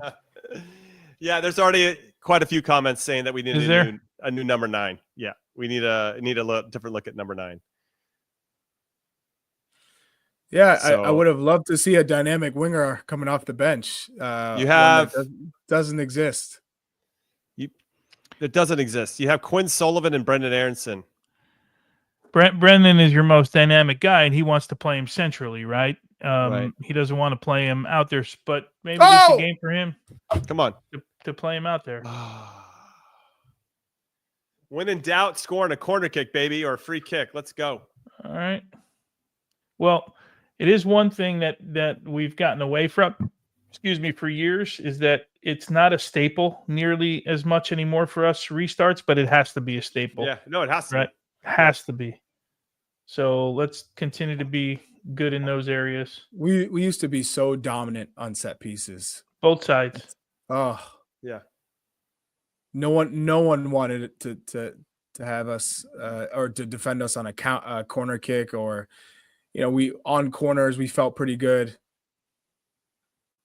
Come on. Trapped in his feet. Come on. Oh, look at the numbers Saudi Arabia has, by the way. 1, 2, 3, 5. That's a lot of guys are committing, which helps us. I mean, they're just going to get tired, and at some point there's going to be a mistake as they collapse our lines on top of each other. You just hope that we can capitalize when that moment comes. That's really what we're looking at right now. We got broken pretty easy here. God, they love the big switch. I'm telling you. They really absorbed that Switzerland game.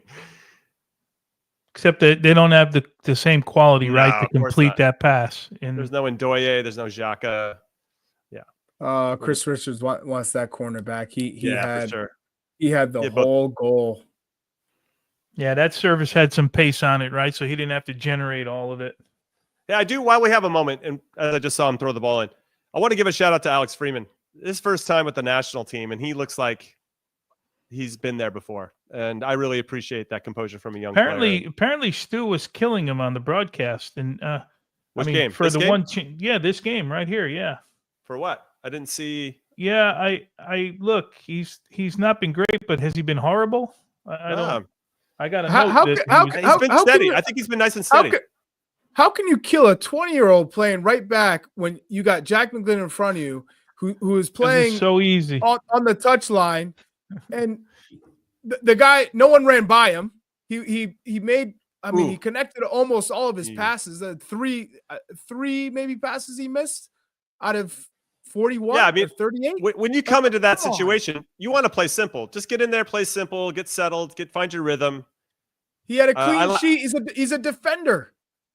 Yeah, listen, Harriel was getting crushed. Harriel gave the ball away every single time. I'd rather see more Freeman at this point. So, yeah. Nice to see Diego Luna, taking a little initiative, right? I don't mind it. Wait, but Tony, how is Freeman going to get crushed of all those players on the pitch? That's the one guy that is going to get crushed and singled out. Yeah. Make that make sense for me. I mean, he made a mistake. He's been steady. Yeah, he made a mistake on the chance that was created. Yeah, that's true. That's true. Yeah, but they created one chance in the first half. So if someone else created the was part of helping them create the chances, that guy have a terrible game. I don't get it. But I'm with you. 20 years old. I want to see more of him, man. Yeah. I guess I'm speaking more towards his, like, he doesn't look nervous. Maybe he did moments he did. But the Turkey game, that makes sense, right? First opponent and first game. There'll be some challenges this tournament for him. There'll be some good challenges. Yeah, I want to see more of him. For me, that's just low to go after Freeman. If you're gonna go after somebody for not having a good half, it's 0-0. The kid's 20 years old playing right back. That's terrible. We'll text Stu after the game and give him a hard time. Yeah, I don't know that he's attacking him. I think he just said he played poorly. I didn't see it that way, but I don't know. What did they see in our chat? Any on Freeman? Do we have, first sub of the game is Saudi Arabian. So bringing their number 7 in. And Xavier Estrada said, guys, we can't lower our standards for MLS players if we want them to help us in the World Cup. No matter the age, they are all professionals. No one's saying that we're lowering the standard. Yeah, we're saying we're okay, Ajiman. Keep going. Just like that, it goes the opposite way. But these guys have to try and impress Pochettino. They have to put a good showing in every single time, whether it's in training in these matches. Oh my God. Always offside. Woo. But what we're saying is these guys are far from it when you're comparing Max Sarfson to Anthony Robinson or Alex Freeman to Serginho Dest. Far from it. So what do we expect to see from them with their very best performance? We're throwing in Malik Tillman. There's a guy who's performing in Champions League who's trying to make a point that he should be a starter with the first group. You have, Tim Ream and Chris Richards. Chris Richards seems like a lock as a starting center back. Tim Ream's trying to show that, hey, age is just a number.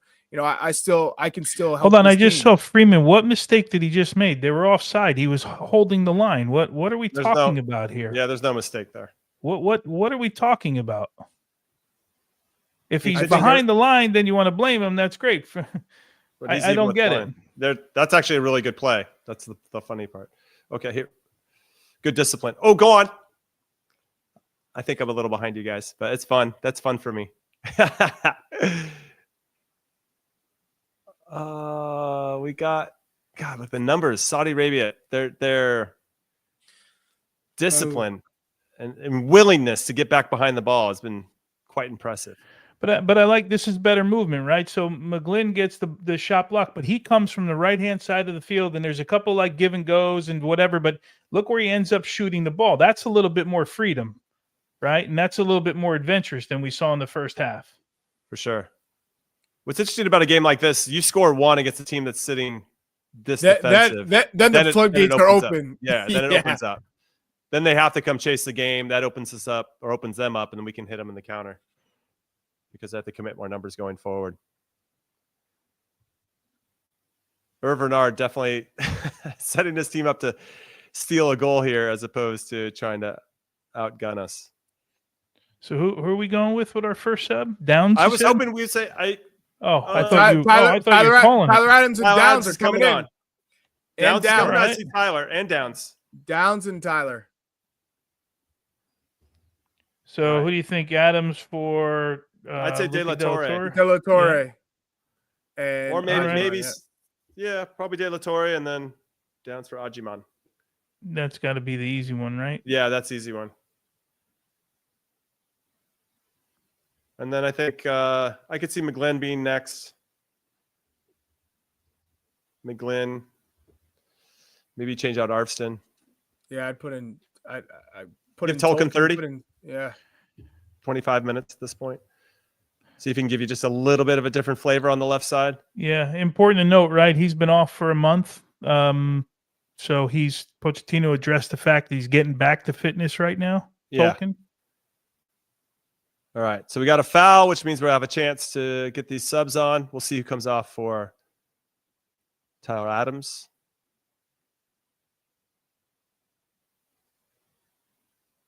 This game needs a goal. This game is crying for a goal, preferably for us.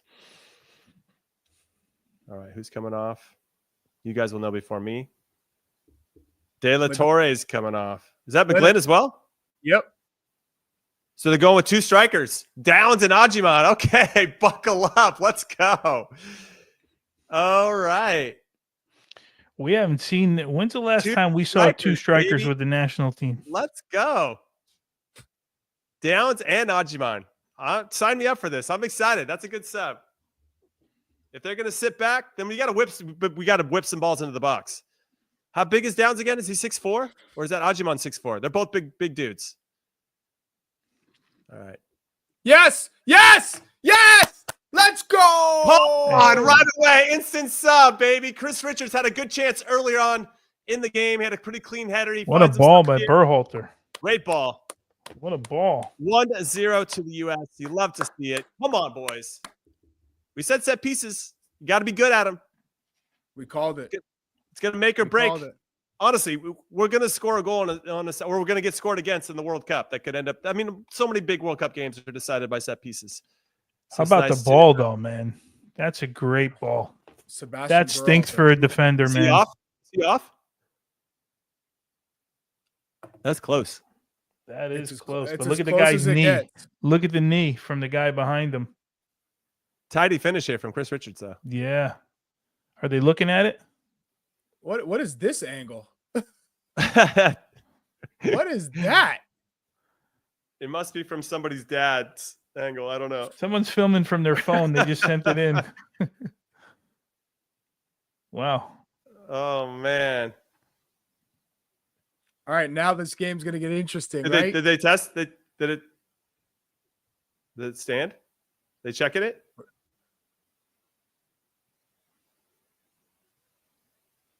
Stoked for Chris Richards, though. Yeah, he's good. The knee behind him. Yeah, it was like underneath his arm almost. You could see it, yeah. Right? Ooh, that's good. That's tight. That is real tight. It's not going to be his arm. It's going to be his shoulder. Shoulder to the knee. He's good. Let's go. Kick that thing off. That's the goal we needed. Now that's going to force Saudi Arabia. Yeah. They're still checking it? They kicked off? The ref put the ball in the circle. What's Tyler doing then? Because Saudi Arabia is trying to take the ball back. Trying to say I see. He's onside. That's a big goal. Ball, though, man. I love the ball in behind that line. Perfect weight. Yeah.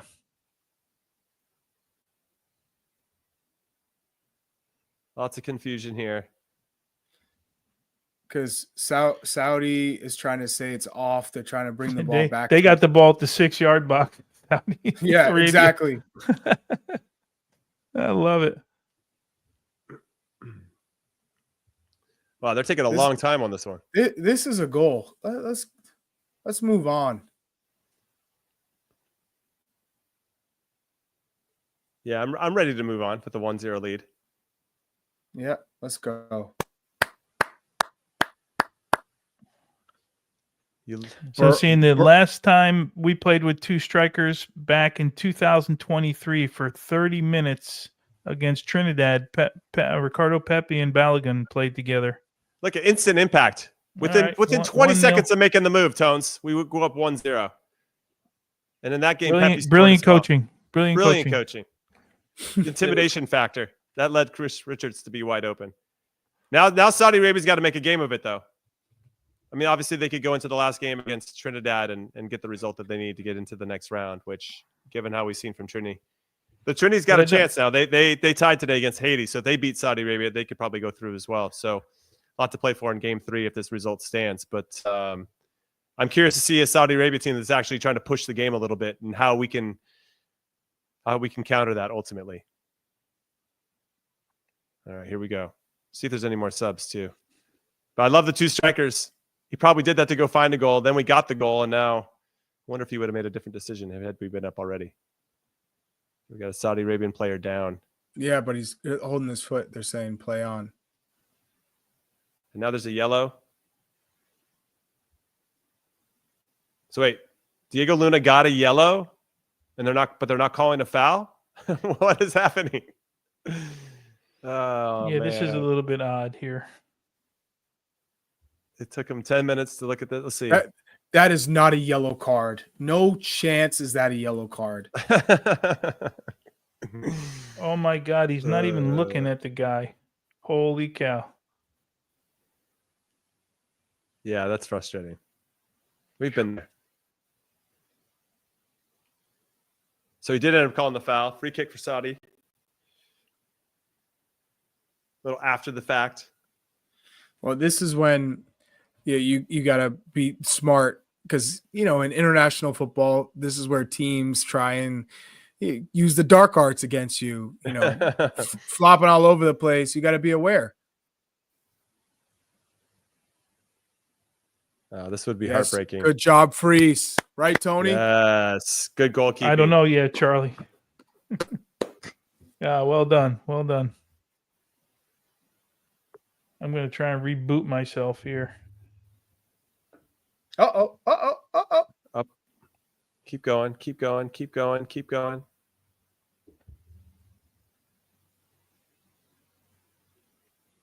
You can already see more space in the field, though. It's already opened up. They're throwing numbers forward now. They got to do it. Good. It'll test our back four a little bit in a way we haven't been tested.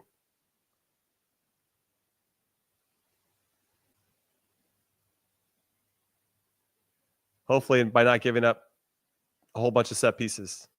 Not that we can't work on that as well, but that's where you give teams hope and a chance to get back into a game. This is about game management at this point, right, Chuck? You don't want to see, right? They got into this game in this half here, first 15 minutes, second half. They were on the front foot, right? They got forward, there's better movement, all that stuff, and you don't want to get away from that now. You can't just sit back and allow Saudi Arabia to come at you. Ooh. Yes, Tyler. Yeah. Yes. Proper defending there from Tyler Adams. You love to see it.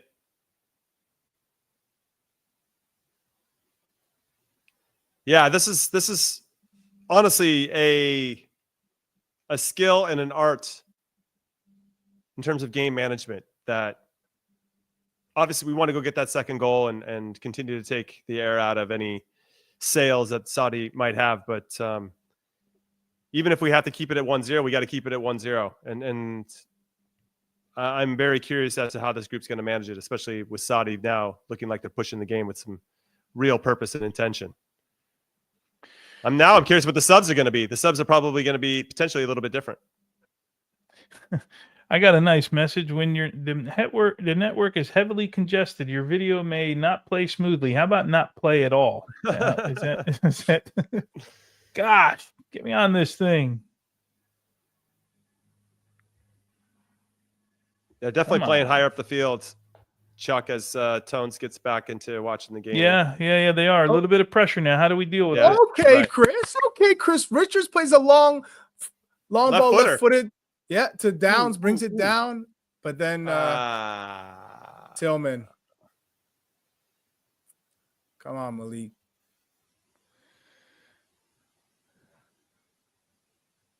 There's got to be another sub or two at this point. Given the situation, I'm trying to think who you would bring on. You went with 2 strikers. Well, you can bring on a midfielder and you take Ajiman off, or you still have your 1 striker, that's true. right? That's true. So Good you point. have that option too. All right, they got a cooling break right now. All right, something to talk about for sure. They've shown the goal again. I mean, it's a really well taken. He takes it off the half bounce. Chris Richards. Yeah, hey, he just hit it. He scored with his left foot, and he also just hit a left-footed ping to Downs.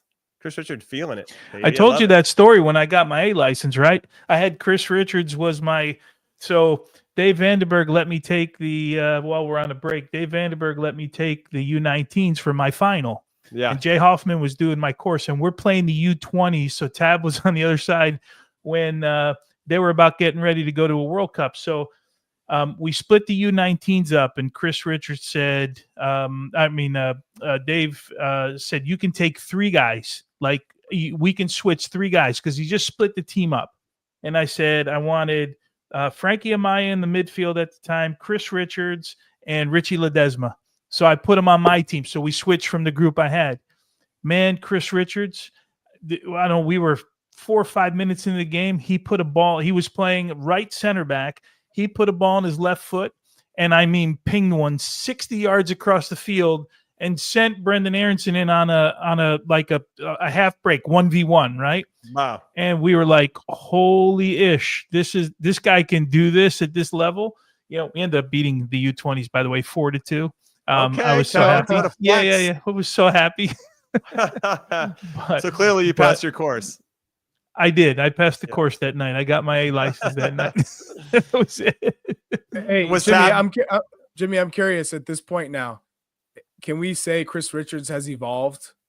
He the year at Crystal Palace, winning FA Cup, all the minutes that he's had under his belt, also the national team reps, you wouldn't say all had been positive, but I think he's really started to put some real meaningful performances together that this is our guy. We finally found our one true center back moving forward for the future.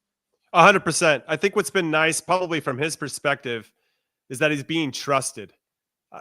You guys know it too, right? When you feel like you're being trusted by your coaches, it makes such a big difference in knowing that, hey, I could make a mistake. Doesn't mean I'm going to make a mistake, but I could make a mistake, and it's not going to negatively impact in a way where I might never ever see the field again, right? And so to be able to play with that type of trust and confidence and respect that you're getting, obviously you've earned it. He's worked hard to earn that, and I don't know, it's kind of a weird space to be into, but you know it when you're in it. Oh, what a ball! Chris Richards has done a really nice job. Oh, get in. But Chris Richards done a nice job, and I feel like we're seeing different things, right, Chuck? Right, we're seeing this line-breaking pass from him. We're seeing him be able to hit a long ball. Obviously, the cherry on top is him finishing set pieces, but he was dangerous before that.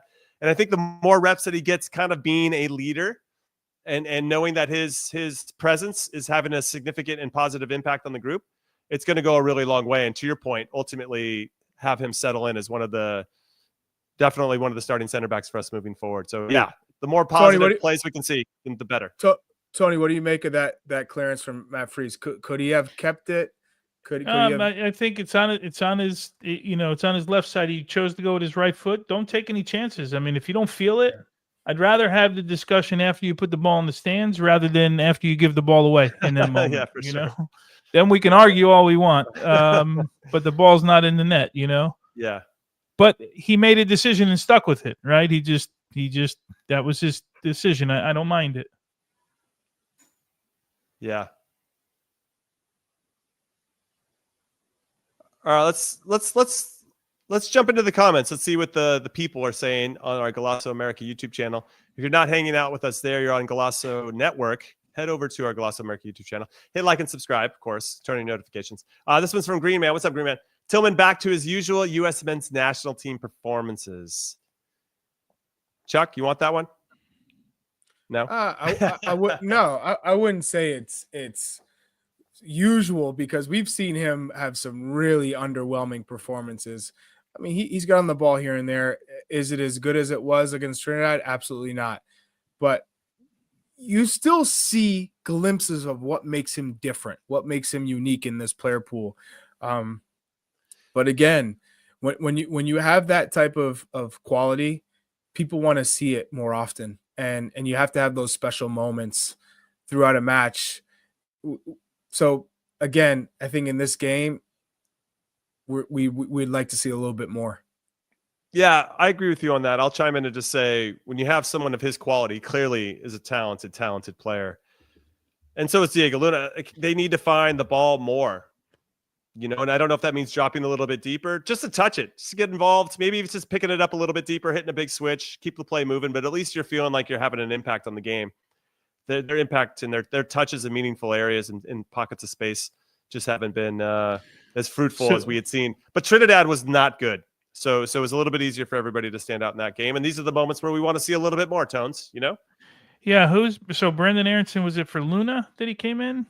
Is Aronson in? I didn't even see him come in. Come on. Get in.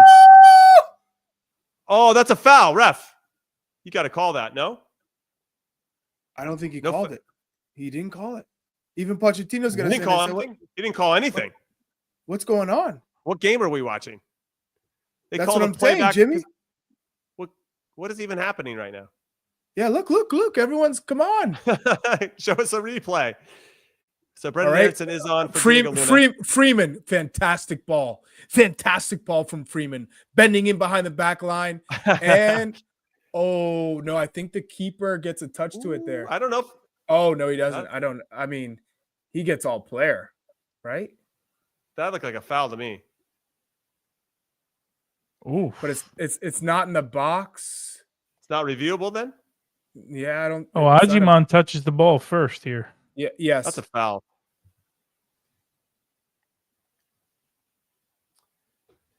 All right, so we have 3 subs so far. Yeah. I'm still curious if we'll see anybody else. Hey, what would you say about Alex Freeman so far in this game? Oh, that's another good ball from Freeman. Good turn. Tillman, unlucky, dude. I'm saying I like a lot of the qualities this youngster has. He is. You could see he's physically gifted. He's got the mindset of wanting to play forward. He's not afraid. We've seen a lot of players go safe in these situations. He's not playing safe. Man, is that not a foul on? I'm not trying to be a homer. I'm just. Is that not a foul on Tillman right We there? can argue that was a foul on Tillman too. Yeah. No, Tony, you're the biggest homer I know. Stop it. Yeah.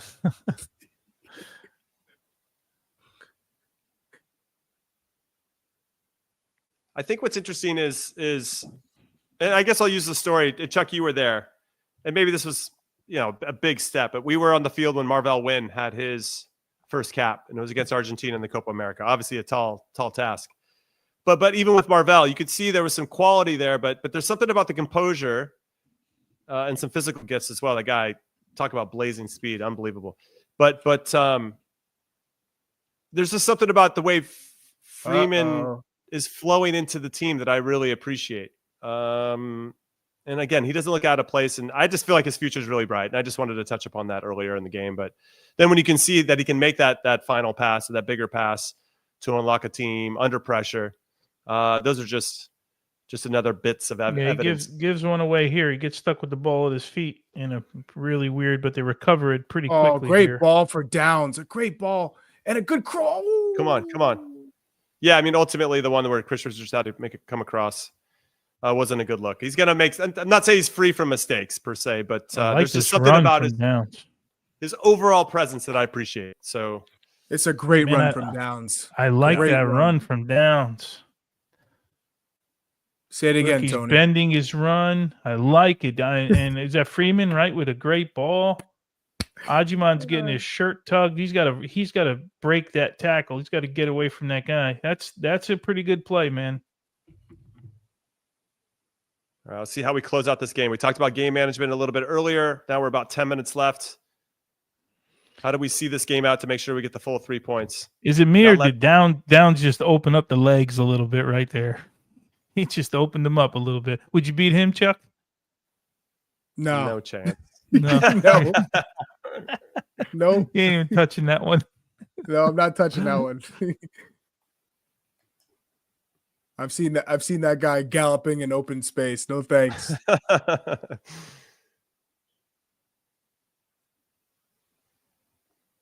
I wonder if we're going to see any more subs. 10 minutes Who else left. we got here? Let's see. Who else do you think? Let's take a look here. Well, we have Mark McKenzie, Paxton, Cardoso, Miles Robinson, Sullivan, Zimmerman, Tolkien, and Matt Turner. Oh, Brian White. Sorry, I forgot Brian White. I wouldn't be surprised to see another midfielder go in and play with just Downs up top. Yeah. If you really kind of wanted to shut up. That's a good hold up by Ajiman there. Tones got rebooted. You're watching the game in the future right now. Yeah, I like that, Tones. You're caught up. Oh no, I'm talking about. I'm at the Haiti game right now. I'm watching. I'm so far ahead. His hold up play in the Haiti game has been tremendous. So we got Jahir, who says every U.S. men's national team camp, the creativity through the middle is very average without our best number 10. Who is our best number 10? Jahir, I'm just kind of curious. Say it out loud. I think he'll say Reyna. Because I think everybody's going to have a different interpretation of who our best number 10 is. Don't you think like 98% of the countries in the world will say the same thing if their best number 10 is not on the field? Yeah. Right. The world's game has gotten away from Raquel Mays and but I mean, just in general, like your best creative player. Just in general, you take your best creative player. Like Spain can make up for it, France can make up, but I mean, 98% of the teams, 95, they can't make up for it. Mm-hmm. Jimmy, did you say Brendan Aronson's on the pitch now? Brendan Aronson's on for. I thought he came on for Diego Luna. Yeah. Yeah, it's giving you some of that Energizer Bunny energy. That's an old joke that I made about him a long time ago. I do like these two strikers. These like pillars up there. It's almost like two giraffes. I want to see Downs just run behind somebody again. Yeah, that'd be nice. Got to set up that way. I mean, that's only been opened up because Saudi's been pressing to try to get back in the game. Here we go. That space didn't exist in the first half. Yep, get there. He's in. Oh, that's crazy double tackle.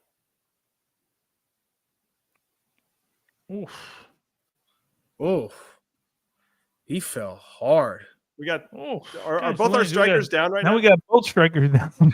Hey, what the hell is going on here? Hey, Robert Marici. Don't sleep on giraffes. Giraffes are fast animals when they get going. Don't sleep on them. Wow, we got two strikers down right now. Let's get up here. At least one of you. We need one. We need one. Get up. Play starts with some good pressure from Lake Tillman. A good ball into Downs.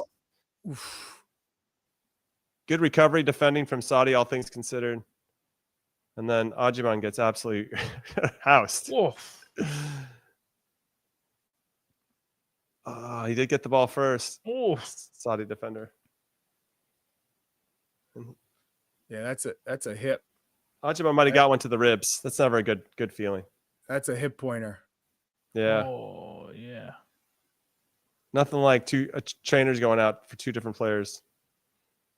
We'll see how much time is added, but we're getting down into the last 5 or 6 minutes. Who gets the head trainer in this one? Who gets the assistant trainer in this one? Got to do it by age. Yeah, right. Yeah, more caps, seniority. Maybe they try to determine who they think is more severe. Not, by the way, not that it matters because they're all really, really good trainers. I'm just curious, like which one the first guy goes to first. Yeah, that's a great question. All right, we see Mauricio Pochettino and his captain Tim Ream talking through how they're going to manage this game.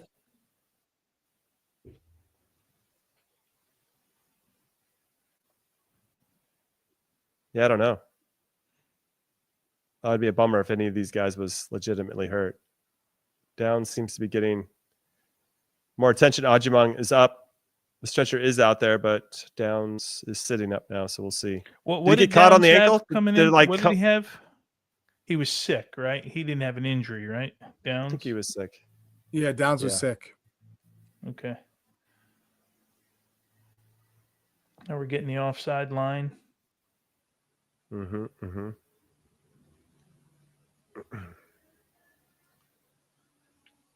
Get another look at Chris Richards' goal. Good ball, well-timed run, great finish. I love seeing that Fro too. That Fro is he's really rocking with it.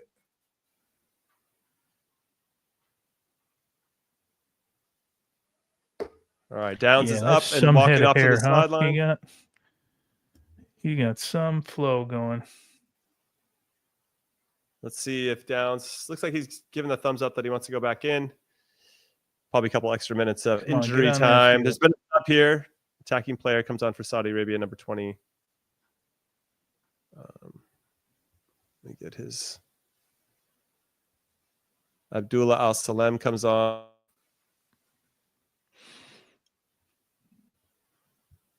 Okay, let's see it, Tillman. 32-year-old plays for Al Khalij. All right, in the Saudi Pro League.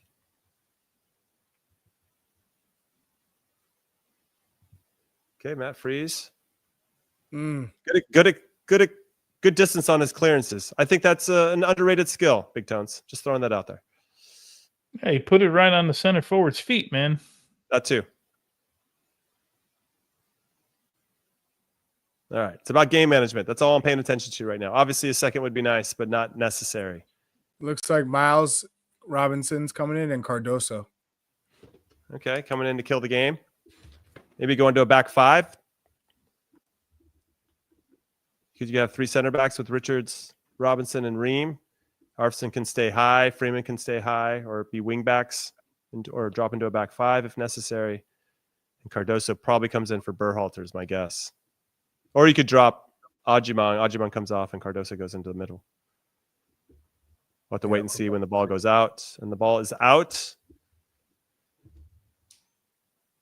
What about Tim Ream, maybe? And if you're going to get balls in the air, right? Potentially. Looks like Ajimang is coming off. Freeman and Ajimang come off. Freeman and Ajimang. Okay. So you know, center backs. Who goes on the right then? Well, Miles probably just go on the right. Miles just go, yeah, slots in on the right, but obviously with a focus on holding it down. Johnny Cardoso came in for Ajimang. That means that Damien Downs will be the lone striker up top. Miles is taking the throw-in, so he's going to be playing right back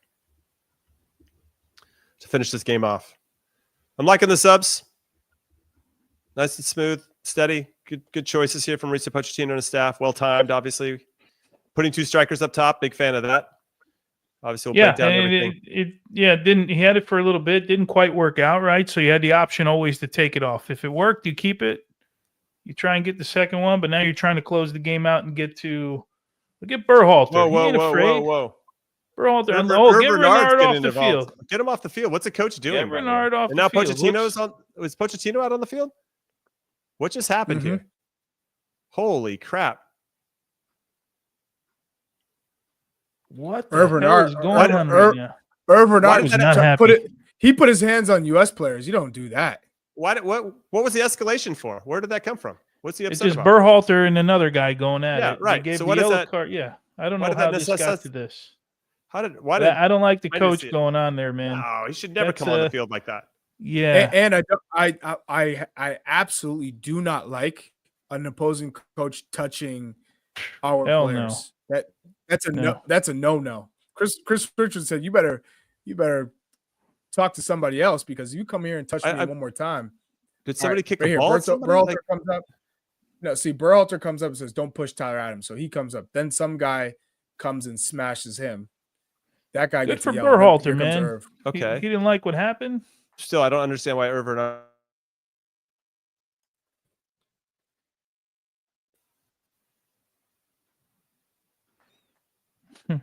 Come on, still got to defend this though. Yeah, right. This would be heartbreaking. I'm going to walk off camera if this is a goal. Same. Please don't. I'll stick around. Tones is going to finish off the show. I got nothing to do right now. Oh no.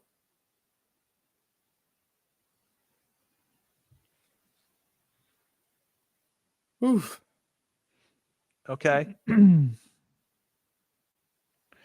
You know, I don't mind a little bit of fight, man, in guys. Neither do I. Yeah, I like a little chippiness. Yeah, well, but you got guys sticking up for each other.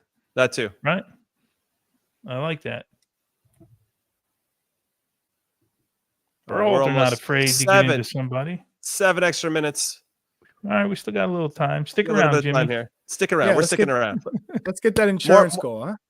More time to practice our game management. I'm a fan of the extra minutes. Obviously, a couple injuries, some skirmishes. What do we got going on here now? A long. Okay, what's happening now? Who are we tossing out of the game? Somebody's getting tossed. Referees are touching players. Players are touching refs. What's happening right now? Yeah, this is getting real handsy right now by everybody. A lot of hands. Yeah.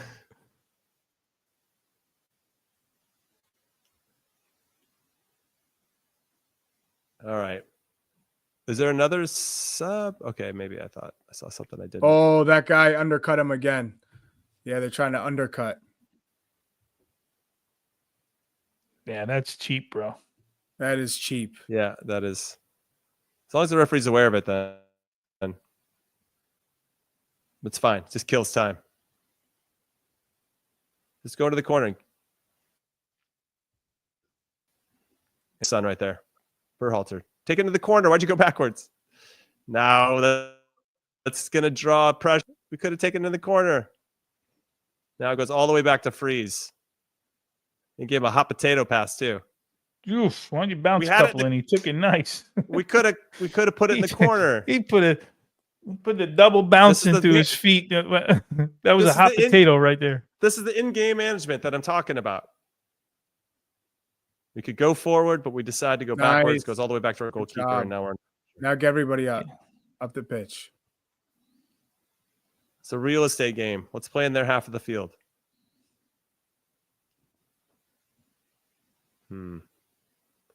As a reminder, everybody watching on the Golasso Network, got to go over to the Golasso America YouTube channel. We'll have a proper recap of this game. We'll break down everything that we saw. We'll give some player ratings, and we'll have some fun because that's what we do here on Call It What You Want. Average to good fun. Oh, what a pass.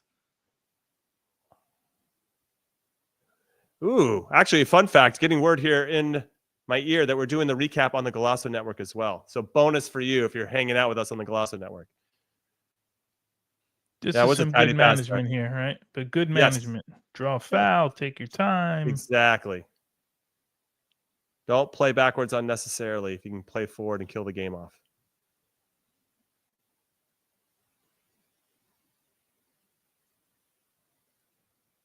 This is nice. The game.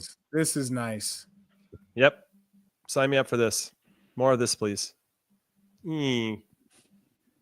Still a bit of a hopeful cross that just keep it.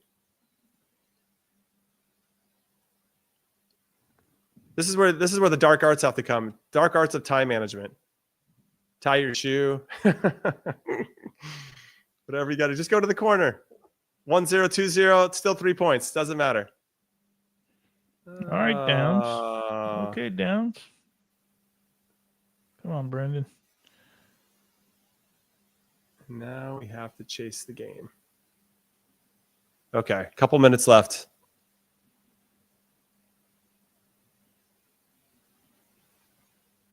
You know what? If you're going to give up a cheap foul, good place to do it. Mm-hmm. That's a dark arts foul from Malik Tillman. I've got time for that.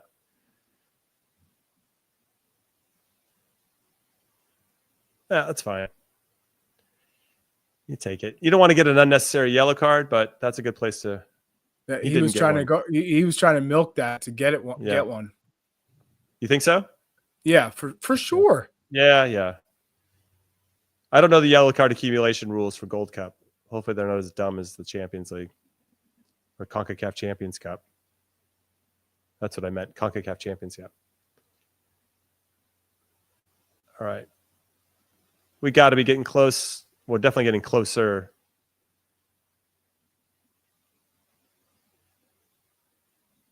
We got like two minutes to go.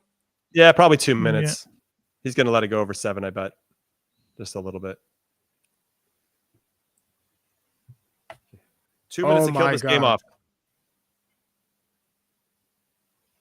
Miles did one of those slice crosses. It goes backwards. He had to go after with his other right foot.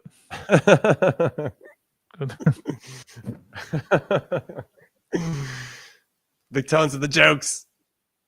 No. You know, I would have said that to you in the dressing room, right? Dude, you should have taken that with your other right foot. No, you would have.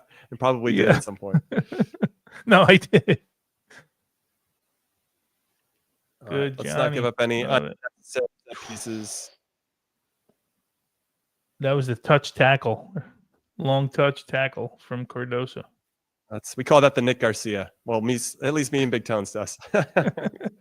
You said it, I didn't. Shout out to Nicky G. All right, here we go.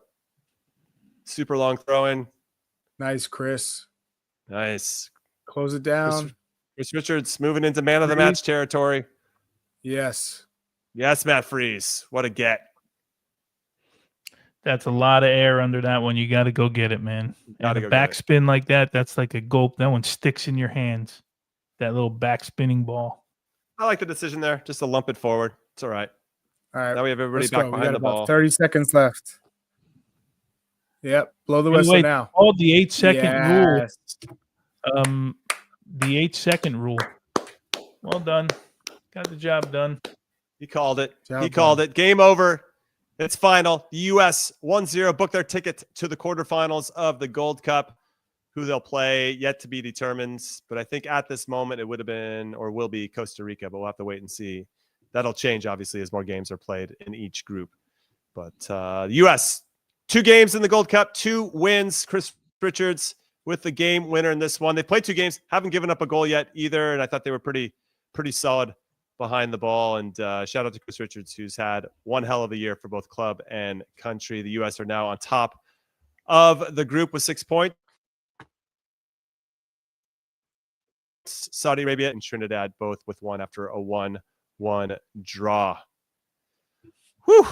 Much better second half. That's my big takeaway. Chuck, what about you? Chris Richards is the guy. And when you talk about a center back with attitude, it feels like he's really grown into these shoes as a starting center back for the U.S. men's national team, someone you can rely on, strong in the air, getting on the end of set pieces. I really like what I saw from him tonight because he had to lead from the back. A great compliment with Tim Ream for this game, especially when you're playing against a team that's sitting back and you need center backs who are comfortable in the ball, but also can play those passes, whether it's long switches, whether it's playing between the lines. So I really like what I saw from Chris Richards. He really stood out for me. This is a big step forward for him, I think, in terms of national team performances. On both sides of the ball, as you mentioned, which I was really impressed with as well. Takeaways for you, Big Tones. Yeah, Richards, no doubt. Matt Freeze, props to him, right? 2 shutouts. Sebastian Berhalter, I thought, even in the few moments where it wasn't great, he's got bite to him, man. He's got bite, and He may not make this team ultimately in the end, but I don't think he's gonna go down swinging, right? Like he's gonna make it difficult on somebody. Tillman, you could still see it wasn't a great game, but I think you could still see the quality in his game. Mhm. And then okay, forget Tyler Adams. We know Tyler Adams is going to start in the World Cup. I now have more of a thirst to see Downs than I did even before this game. Yeah, that's a good Yeah, shout. I hope he gets a start in the next game. I know we're going to talk about that later, and I haven't figured that part out, but I wanted to see him tonight. We thought that he might start. At least I did in the last show, but I want to see a little bit more from him. No, I love that. Those are good takeaways. We're going to talk about that and a whole bunch more right after this break. So do not go anywhere.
Welcome back to the Golasso Network and the Golasso America YouTube channel. I'm Jimmy Conrad alongside Charlie Davies and Tony Miola.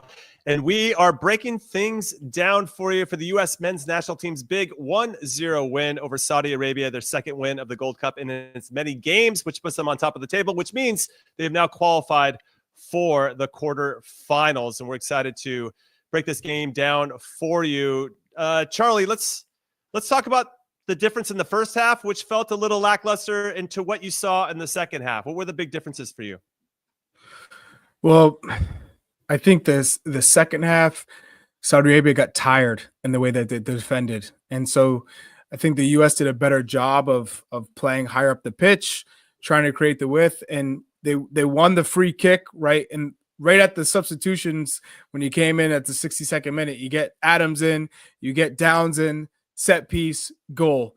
Then we saw Saudi Arabia have to being forced to change their tactics. They're throwing numbers forward. They were forced to not sit back and defend now, take more risks, which opened up the game a lot more for the U.S. So that's why we really saw a change in the game halfway through that second half, which ultimately Saudi Arabia just didn't have enough quality. They're tough. They make it difficult. But in terms of quality on the ball, players that can break you down, they were missing players that could do something. So again, it wasn't it wasn't the toughest test in terms of defensive moments. Of course, you got to be aware of transition and counterattacks, but ultimately, this is a game where we're dictating, and we just got to be smart, and you need to be creative, and those things don't happen. But in a World Cup game, Jimmy, Tony, you both know this. In big matches, set pieces can be the difference. Set 100%. pieces, and that's exactly how it worked out tonight. Yeah, just to remind everybody, Saudi Arabia is missing arguably 8 of their best players. They're all with Al Hilal in the FIFA Club World Cup, so they're not participating in the Gold Cup. That would have made a difference. It would have been a bit of a tougher test, I would say. But I was pretty impressed with the discipline that Saudi Arabia did have in the first half, especially in their team shape. Very hard to break down. Diego Luna, Malik Tillman, Luca De La Torre didn't have much of the ball. We weren't creating as many chances. And I thought, Tony, you made a great point right after halftime about you wanted to see the tempo change, the rhythm change. And I thought we demonstrated that a little bit more. And really, it's hard to know because the game didn't really open up until we scored, and we had to do it on a set piece. And a very well-taken set piece. Sebastian Berhalter hit in a great ball, and what a finish by a center back. So I got plenty of time for Chris Richards, and his half volley off the half bounce was really impressive. But when we look at the stats overall, Tones, all the metrics are in favor of the U.S. More shots on target, double the possession. You had double the amount of passes that they connected, pass accuracy, corner kicks. I mean, everything was pretty one-sided to the U.S. We just needed that one goal to seal the deal. And then I was impressed with how we managed the game because Saudi Arabia was pressing a little bit afterwards. Yeah. I learned a little bit about some guys tonight. I think that's the most important thing. Chris Richards, we knew he played well against Trinidad. Now we want to see him step up to another level. He's been in that sort of Malik Tillman conversation with, can we get the same guy at the national team level that we have at the club level? I think we're starting to see it from both of those guys. You can see the quality. I think it was you, Charlie, that said we probably are seeing one of our starting center backs kind of emerge right now. So that part is pretty good. I like the Matt Freese conversation right now. Give him his props. Second half, they did pick up the pace a little bit, and as you mentioned, Jimmy, they did manage in the end. I mean, what else? I'm just trying to think, if you're managing this team right now, yeah, you're going to pick certain plays apart. You're going to cut some things up, but you got a different Saudi Arabia side than you probably saw in video from match day 1, right? Who was that against Haiti, right? So you dealt with the challenge. How many shots did you say we gave up in that game? We gave up 1 shot, 3 shots, one of them on goal. I mean, you can make all the argument you want, right? But if you give up 1 shot on goal in the game, I mean, of course, you can lose the game 1-0, right? But it's kind of hard to argue like giving up 1 shot in a game, no matter what the game is, because that pretty much means you're in the game all the time. They found their way. It's been a formula for ages that, you find a way on a restart. The U.S. has been famous for it over the years. I think we've gotten away from it a little bit, but I wouldn't mind adding that to our repertoire again, that we become really, really dangerous on restarts. And maybe that's how you win a game in a World Cup someplace. So, I mean, yeah, can we pick apart single plays? No doubt. But overall, I mean, it's pretty good performance for me. Yeah, I would add to that, Chuck, that sometimes even though on paper you should win the game, it doesn't always play out that way. I referenced the Mexico versus Dominican Republic first game of the Gold Cup where Mexico won 3-2, and we're struggling with a team that they should beat on paper. It's just not that easy. So for us, I think I was pretty impressed over these 2 games. I'll put them together, that we went out and did what we needed to do and got the results. That's not always an easy thing, and that's something I think at times our team has struggled with in the past as we kind of shifted from being the underdog in every game to starting to be a team that should start to win these games more regularly. And again, and there's also an element of playing to the level of your competition. And I thought we did a nice job of still trying to push the tempo and not getting sucked in too much. I thought Saudi Arabia, again, was good in the first half. The first half felt very uneventful, which was by design from Saudi Arabia. They could try to win it in the second half. And we found the goal on a set piece. And when the game opened up, we were clearly the better team. I thought we managed it well. So I would say ultimately, overall, nice professional performance from the U.S. men's national team. Yeah, I'm curious in your point of view, whose stock really improved in this game, because things that I look at when I'm watching a game, when I'm trying to analyze, is how many times did we get our guys in the opposition's box, and that's a good sign of, are we getting in there? Are we trying to create? Are we taking risks? Are we taking chances? Are our teams, comfortable defending because we're not really threatening and running at them? And when I look at some of those stat lines, like Patrick Gajiman, our starting number 9, he only got in the box with 5 touches in the opposition's box. Tillman, 3 touches in the opposition's box. Diego Luna, 2 touches in the opposition's box. What that tells me is Saudi Arabia did a good job of getting behind the ball and staying compact and playing narrow, forcing the U.S. out wide. I think that early on, if you're a defender on Saudi Arabia and you're playing out wide, you're saying, these guys can't break me down one-on-one. There's no creative, dynamic winger out here that's going to beat me with pace or beat me with some moves. So we'll play central and force them out wide, and we have everything covered. We really weren't that threatening. I'm also disappointed with, when I look at Malik Tillman, he's got a great shot. He has 0 shots in this game.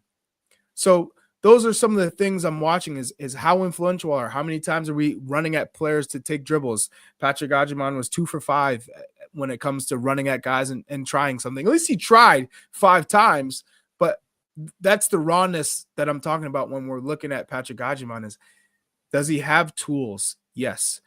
Is he a handful? Yes. But can he be refined? Can because when we say raw means, okay, he has these intangibles you can't teach. He's a physical specimen. He's going to make it difficult. He's for as big as he is, he's quick. He's not slow. Right. And he's good with the ball at his feet, but he's not great with the ball at his feet. But if he did sharpen up a little bit more in terms of not maybe doing too much on the dribble, just having your idea of just getting off balance, take a touch and shot, then we're going to see a different Gajiman, maybe one that gives you a little bit more in terms of production. So I think that's what's intriguing to Pochettino is, man, this guy has a lot.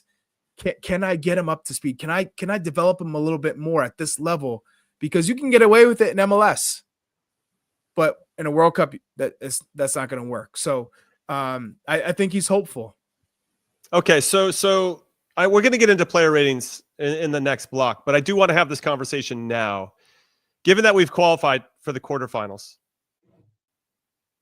and if we win our group, by the way, we'll play the second place team in Group A, which is going to be either Mexico or Costa Rica. And that game is going to be the 3rd game of the match day. So whoever loses that game gets to play us. That'll be a real treat. And that should be a lot of fun. We can get into that in the C block. But given that we've qualified now, do you think we'll see Damian Downs starting that 3rd game against Haiti? Or do you think that we're going to see some more continuity from Mauricio Pochettino and Gajiman against Haiti instead, Chuck, as our resident number 9? I think Tony put it best. We saw a little bit of Downs. He makes great runs. The ball that Freeman played to him in the second half, he had to do a curling run to make sure he stayed onside, which he did. It was beautiful. He gets on the end of it. Now that Patrick Gajiman has had 2 games under his belt, this is when the 3rd game you start to make some small changes. It's not wholesale changes. He's not making 6, 7, 8 substitutions, but now guys that have been pushing a little bit, you go, okay, Damian Downs, here's your start. And I don't know, maybe he would go with Haji Wright if I don't know if there's a real reason why Haji Wright wasn't in the squad, if he's sick, or if I saw someone said he got married, whatever the case. Did they mention it in the broadcast? Does anyone know? I mean, we didn't hear it, obviously. I wonder if he got married back in May, so I don't know. We'll have to wait and see. Get married again already? Yeah, I don't know, but all I know is I would definitely I see Pochettino making a change at the 9, and you could. It's an easy out to just say, I'm going to take the pressure off you, big man. You've been putting in quite the shift. You've run all over the place. You've set the press for us.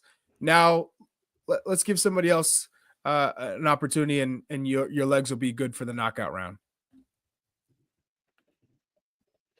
Yeah. I'm with you. I just think the one change I do want to see is the downs, right? Oh, I'm get just me out. I'm just writing down here like this competition was for Patrick Agyemang to potentially pass somebody in that whatever chart you have, right? Whatever depth chart you have at the number 9 position. I don't know that he's passing anybody. The one thing, as you said, Charlie, he does offer is the different profile. But for me, he's still a sub in the game. Like I don't see Patrick Agyemang at the moment starting any games at the World Cup. If you're bringing him because you're going to change the flow of the game. But Ballo, a healthy Ricardo Pepi, even Josh Sargent right now. Who does he pass out of those guys? And if you want to put Haji Wright as and it sounds like someone floated here that he may have had an Achilles injury, they said on the broadcast. So I don't know if we can confirm that or not. I just don't know who you put him ahead of unless you're completely married to going, I need a big striker that's going to change the game in a different way if the game opens up, that can run by people and body people. Like you have to have a very specific role for what he does. That has to get cleaned up in a year. I don't know if he still feels really raw. And obviously a lot can be cleaned up in a year. And we've seen that with some players that we're talking about it with Chris Richards in some ways, right? He's really started to come into his own in some capacity. And I thought he was the man of the match, just to get it out there for everybody watching, anybody that's in the comments as well. Probably an easy choice since he scored the game winner as well. But I thought he was tremendous on both sides of the ball and his passing was very good. So nice, complete performance from Chris Richards. But yeah, I think that a lot could happen in a year. And I wonder how refined Agyemang can get, especially if he ends up making a move from Charlotte or if he's going to stay in MLS or whatever it may be. It's exciting times for him and for the U.S. team. Here's another question for you, since we're kind of on a lineup conversation for the next game. At some point, you're going to start rolling out Tyler Adams in a meaningful way. You're probably going to start him. You can start to build up that kind of rhythm, and not that he needs much to flip the switch, because he's probably one of the best that we have in the player pool of hitting the switch at any time to get up to 100 and go as fast as he possibly can to get up to game speed. But would you give him the Haiti game so that he could be prepared? Because it looks like we're going to play Mexico or Costa Rica in the quarterfinals. You're starting to hit a heavy hitter pretty early on in the competition, right? The knockout rounds. Chuck, let's focus on Tyler Adams a little bit, because when he comes on the field, the team is just different. We just feel a lot more in charge when he's on the field. Yeah, I mean, because one, he's a pretty phenomenal 6, right? Let's get that straight. In terms of U.S. men's national team 6s that we've had, the amount of ground he covers, his attitude, his bite, he's actually an underrated passer of the ball. But I, one thing that I've really enjoyed watching is Sebastian Berhalter, because he not only does he play hard, he's smart and he makes good decisions. He's a tough tackler. He made some incredible tackles and he anticipates well. He breaks up plays. I wouldn't take him off the pitch at the moment. So I'd say, okay, Tyler Adams and Berhalter, go ahead. I still think Cardoso has been underwhelming in a U.S. men's national team shirt, even today. And I know it's a tough substitution to come in when he did. But right now, my starting 2 are Berhalter and Adams. And I think Berhalter has played himself into this. He's in form with his club, but it seems like this level is not a step up. Like he doesn't look out of place whatsoever. He looks like he's played with this U.S. men's national team for a while. He looks like he's got the experience at the international level. So I love what I've seen from him today, and the first game. And Tyler Adams is a no-brainer for me. So Tyler Adams and Berhalter, I think, make the best combo at the moment. Yeah, Tones, I would concur with those sentiments from you, Chuck. De La Torre, another quiet performance. Again, he's steady and solid. He's a connector, so he just keeps the play moving. So I appreciate what he brings to the table, but still relatively quiet. I do know that he's capable of looking to play forward and joining the attack. And I thought he did maybe have as much of an impact in those particular areas, but I don't want to discount what he does bring to the table, because I think he's a very good player. Would you agree with those on with regard to our partnered 6s? Would you? Yeah, Yeah. I think part of this, obviously, you're here to win the competition, but part of this for a guy like Sebastian Berhalter is for him to get a shot with the first group, right? Part of this is will our next camp, whenever that next camp is, if we're going to have a full team in, do I get a chance to go there, right, and be part of that group? And at the moment, for me, he hasn't done anything to say no, you don't get a chance with that group. Right? Because I still think what these guys are doing now is a lot harder than taking, let's say, a Berhalter, because we're talking about him, and plucking him in with the first team and seeing how he does. Right? When you're in with a bunch of guys that are not the first team, it's a really difficult thing to make it look like you've been together for a while. Right? So So a guy like Berhalter, for me, at least for me, Diego Luna did this in the Nations League. Now, Diego Luna's had 2 quiet games in a row now, right, in this competition, if we're being fair. So we need to now see him again pick things up. But he's given himself a chance to be with the first group. And then I think that's the best way to evaluate them. Matt Freese has given himself a chance now, in my opinion, to be with the first group, and then you make decisions. So, like, I think, of course, we want to win the competition. We're judging these games and we're watching them and evaluating them based on what they're doing tonight. But there's a bigger picture for some of these guys. And that's why I look at a guy like Ajuman. As much as I want the project to work, has he given you enough to put him in with the first group of players when they come? And that's a great way for Pochettino. For sure. That's a great way to use as a backdrop, too, when people are trying to figure out who fits and where for Mauricio Pochettino and for their own senses of what this team should look like moving forward. All right, we're going to take our first break of this post-game recap of the U.S. men's national team's big 1-0 win over Saudi Arabia. When we come back, we'll get into some player ratings, player tiers, and talk a little bit about the starting 11, because we didn't get into that in this first one. So don't go anywhere. Keep it right here.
Welcome back into your favorite average to good show. Call what you want. I'm Jimmy Conrad alongside Charlie Davies and Tony Miola. and we are having some fun here, breaking it all down. The U.S.'s big 1-0 win over Saudi Arabia, which gives them 6 points on top of the group in Group D of the Concacaf Gold Cup, which books their ticket to the quarterfinals. Their opponent yet to be determined. We still have a game against Haiti that's happening this Sunday, and that's a big one for Haiti in particular. Guys, let's start here with the starting 11, because I think it was a bit of a surprise. And Chuck, coming to you first, all right? And we were expecting some changes. I think what did we guess? On average, 2 or 3, 4 changes at the most between game 1 and game 2 between Trinidad and Saudi Arabia? We got 0 changes. And Haji Wright, not even in the 23. They're reporting that he had Achilles injury, but we don't know as of yet. Hopefully we'll get more information as time passes, of course. But were you surprised by that starting 11, first and foremost? Yes, I was surprised, but in the end, I'm absolutely okay with it. This is the direction Pochettino wants to go in. So,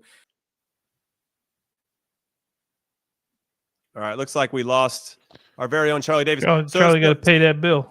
he gotta pay for that premium Wi-Fi in his timeshare or wherever he's at this his particular kids moment. Just snuck on the video games in the other room, bro. I love it. I absolutely love it.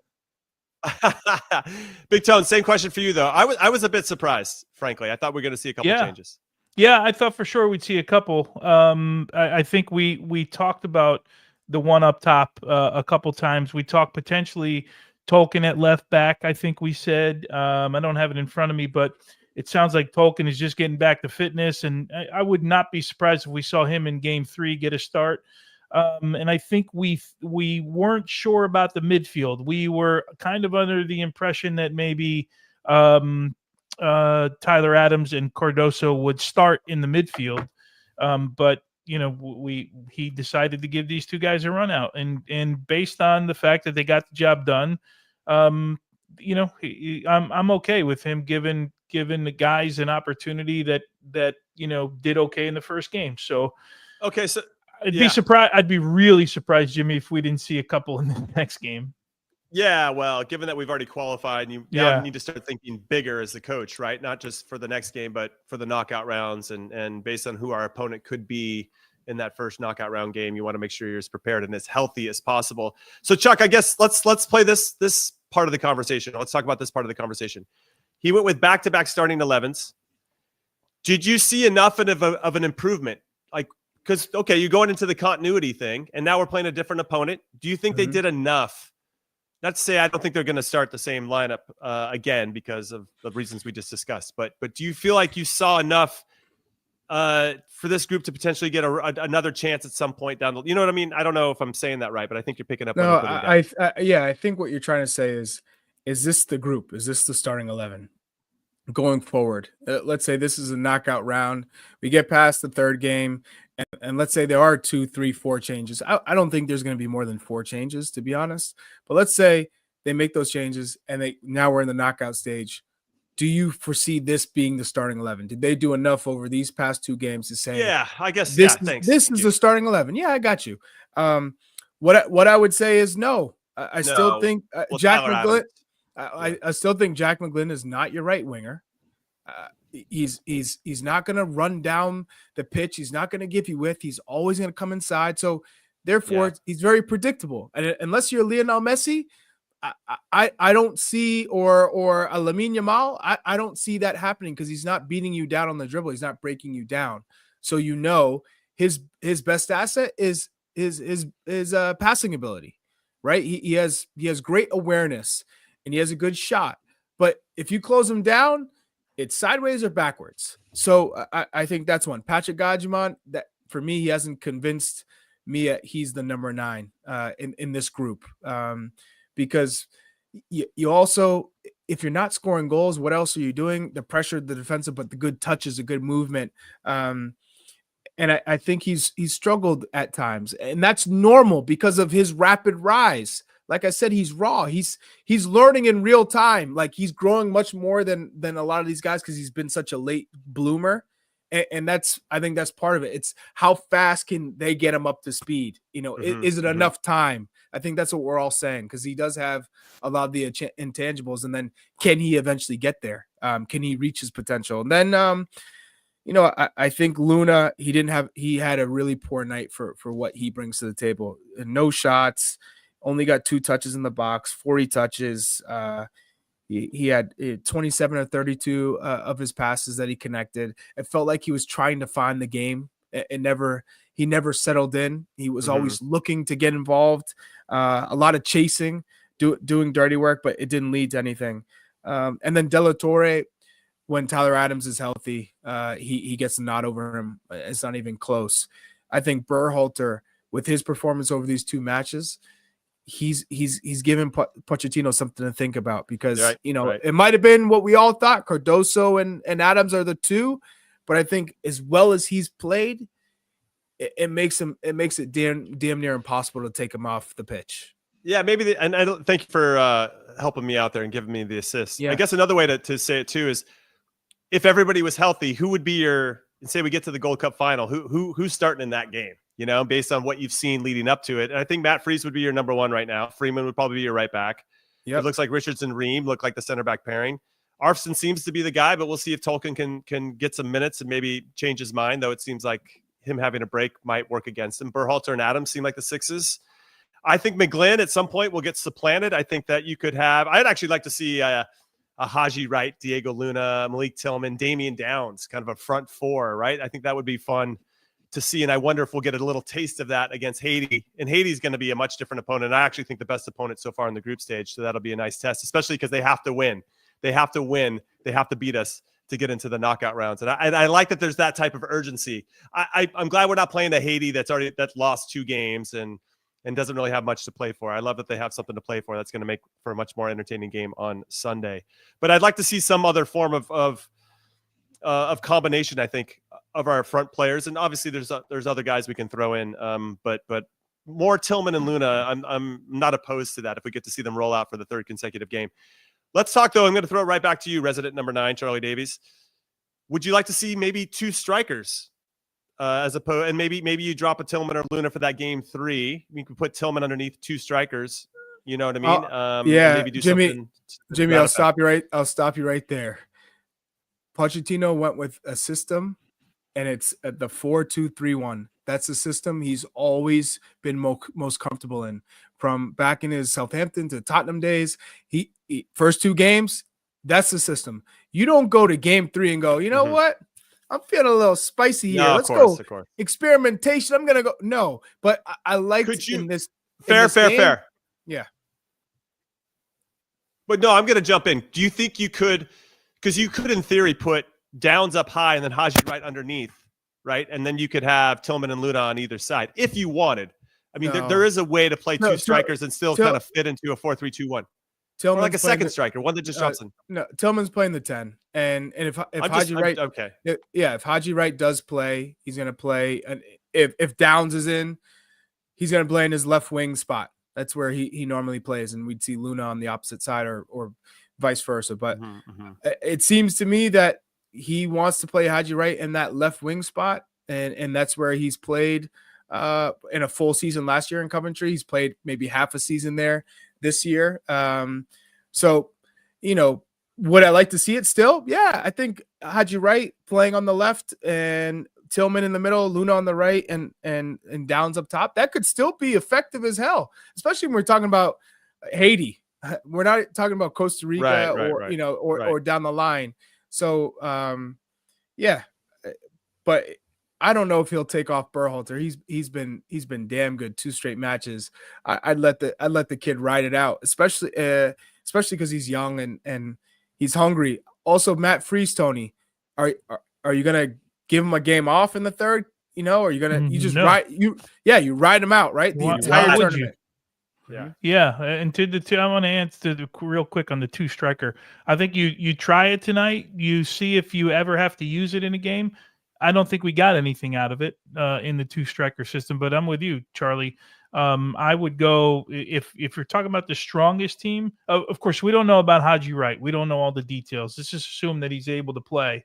Haji Wright on the left, Tillman, and if you're going to have an inverted winger, why not put Luna on the right-hand side? And I'd say this after the first game, I still need to see more out of Ajiman if he's going to start. I want to see Damian Downs. I've been saying it for 3 games now. Okay, he was sick the first game.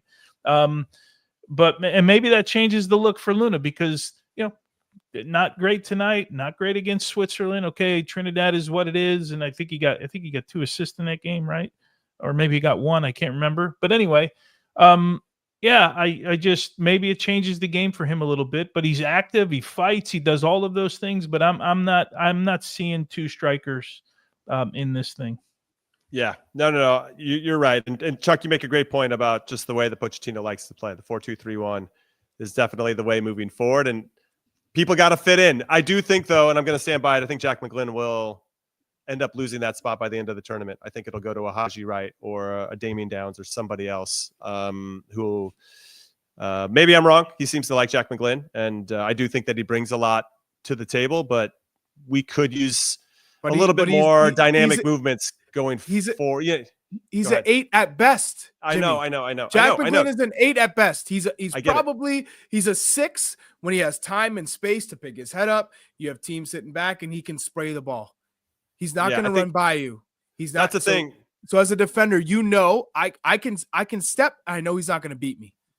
I can step to him, and that's it. Right? He's not going to give you that verticality either, right? Like he's not going to if Ajiman or Downs or whoever Haji Wright's up top and they come to check in. He's not the guy that's going to then get in behind and get vertical, right? And at some points we need that. And if we have McGlynn on one side.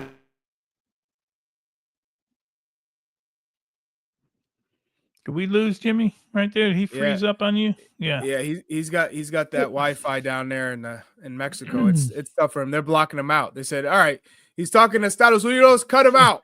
You got enough. The Mexican Federation just cut his internet off right there. Yeah, look, the McGlynn thing is interesting because I'm with Jimmy. I get the sense that he likes Jack McGlynn and is trying to put him in someplace. Yes, Yunus Musa 2.0.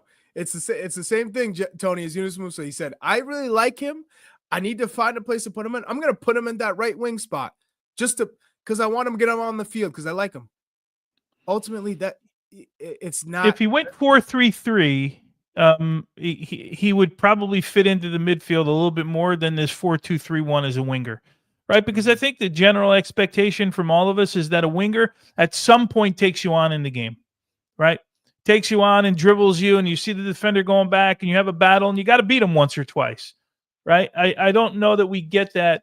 Luna's a little bit more of that on the other side. He's not a turn the corner and beat you kind of guy. He's going to do something where he's cutting towards the goal on an angle, and he's going to try and beat you and combine with somebody.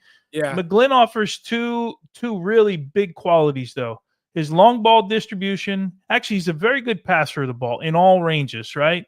Great vision. And his his shots from distance, right, he's exceptional in that area, right? So if you go back to the Panama game, when we were a little bit miffed that he put him in the game. The thing he mentioned right after the game was we thought we'd get some shots from distance. It was the first thing he talked about after the game. So he sees quality, and he should. He's a quality player. I think we're on the same page. We don't see him as a winger, right? I'm saying it in air quotes as a winger.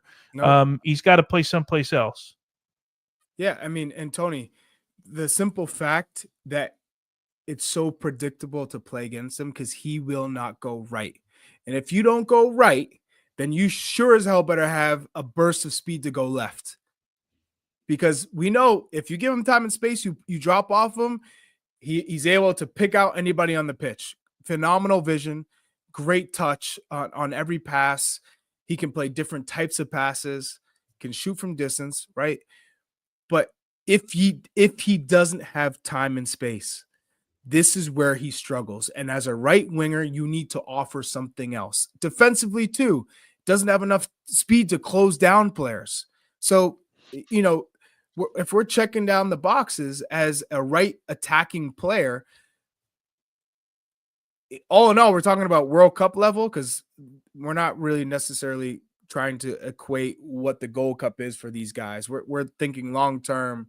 All right, a year from now, what's the upside? Where can he help this team? Well, if you're playing against a team who's sitting back, dropping deep. You need to bring in somebody who can play those long balls to play quicker in the wide areas. Find someone in the channel quick who can do that. Jack McGlynn, get him in, right? He'll take the ball off a center back, turn, and smash one 60 yards on a dime. If you're saying, hey, we're in a low block, get the ball wide to Jack McGlynn on the touchline. All right. Yeah. Well, I'm gonna take off away his left foot. Then what's he gonna do? So I think that's where we're both at. Yeah, there really isn't a. I'm looking at the entire lineup now. There isn't There's like no a wingers. true winger. Like, no, there isn't. Okay. Haji Wright is technically a winger, right? He plays there, but there really isn't like the true definition of a winger in this group. You can make an argument for Brendan Aronson because he's played there before. He will dribble at you. He will run at you. But I don't think Pochettino really sees him there. He put him as a left winger. I think tonight maybe a little bit reluctantly, but I suppose he's the one you could make the biggest argument in this roster for. And I didn't realize. I think you mentioned this once when the roster first came out, but I don't know that I kind of realized until just about now, to be honest with you, or tonight when we're looking for wingers to come in the game. So Tony, I mentioned this thing 20 times. I said, where are the wingers? Where are the players with pace who can beat you down the line? Players who are going to take you one-on-one. Can Brandon Aronson play in the wing? Yes. Can Haji Wright play in the wing? Yes. Can Quinn Sullivan play in the wing? Yes. But are they your prototypical international wingers for the U.S. men's national team? You know, they all have their strengths.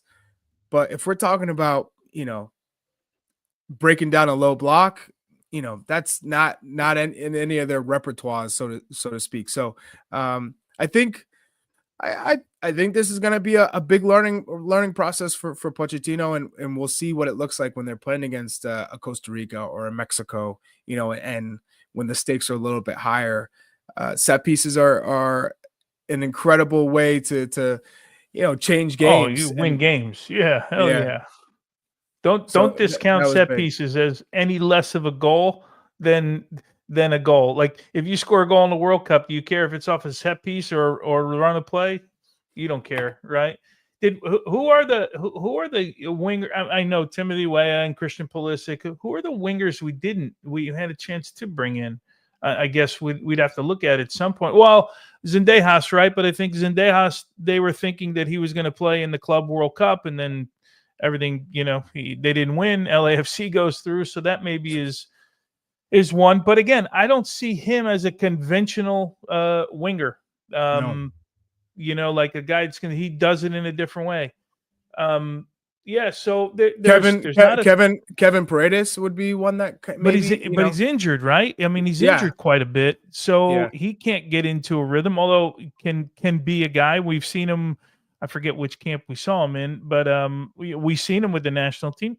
Certainly a capable player, but he's got to stay healthy. I don't know, man. It's interesting how he's kind of slicing this lineup up, Chuck, and he's kind of putting some square pegs in round holes in some of these positions right now. He is indeed. We have to take a break because Jimmy's internet absolutely crapped out. He's done. I think he might be done. This is an excuse from Jimmy. This is a red. Yeah, dot. it is. This is a red dot. This is a red. He's like, dot I'm going to use the Mexico excuse right now.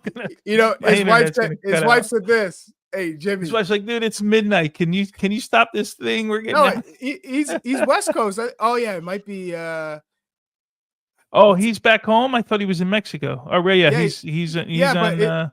I think he's on the eastern. She cut him off at 9:00. Yeah. Yeah. Yeah. Right. She said, you're out, Jimmy. All right. We'll take a quick break. We'll come back. We got a preview for the next game against Haiti. Don't go anywhere. Cut.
back to call it what you want. We had a solid performance from the boys tonight. They got the 1-0 win against a resilient Saudi Arabian side. And now we got to look forward to Haiti in the last match. Tony, how do you feel about this matchup? How many changes do you think we'll see? And is this a game where you think it'll be wide open, back and forth? The Haiti team has kind of made it that type of track meet, if you will. It hasn't been such a defensively organized, with a perfect shape and making it tough to break down. They've been pretty open in the way that they've played.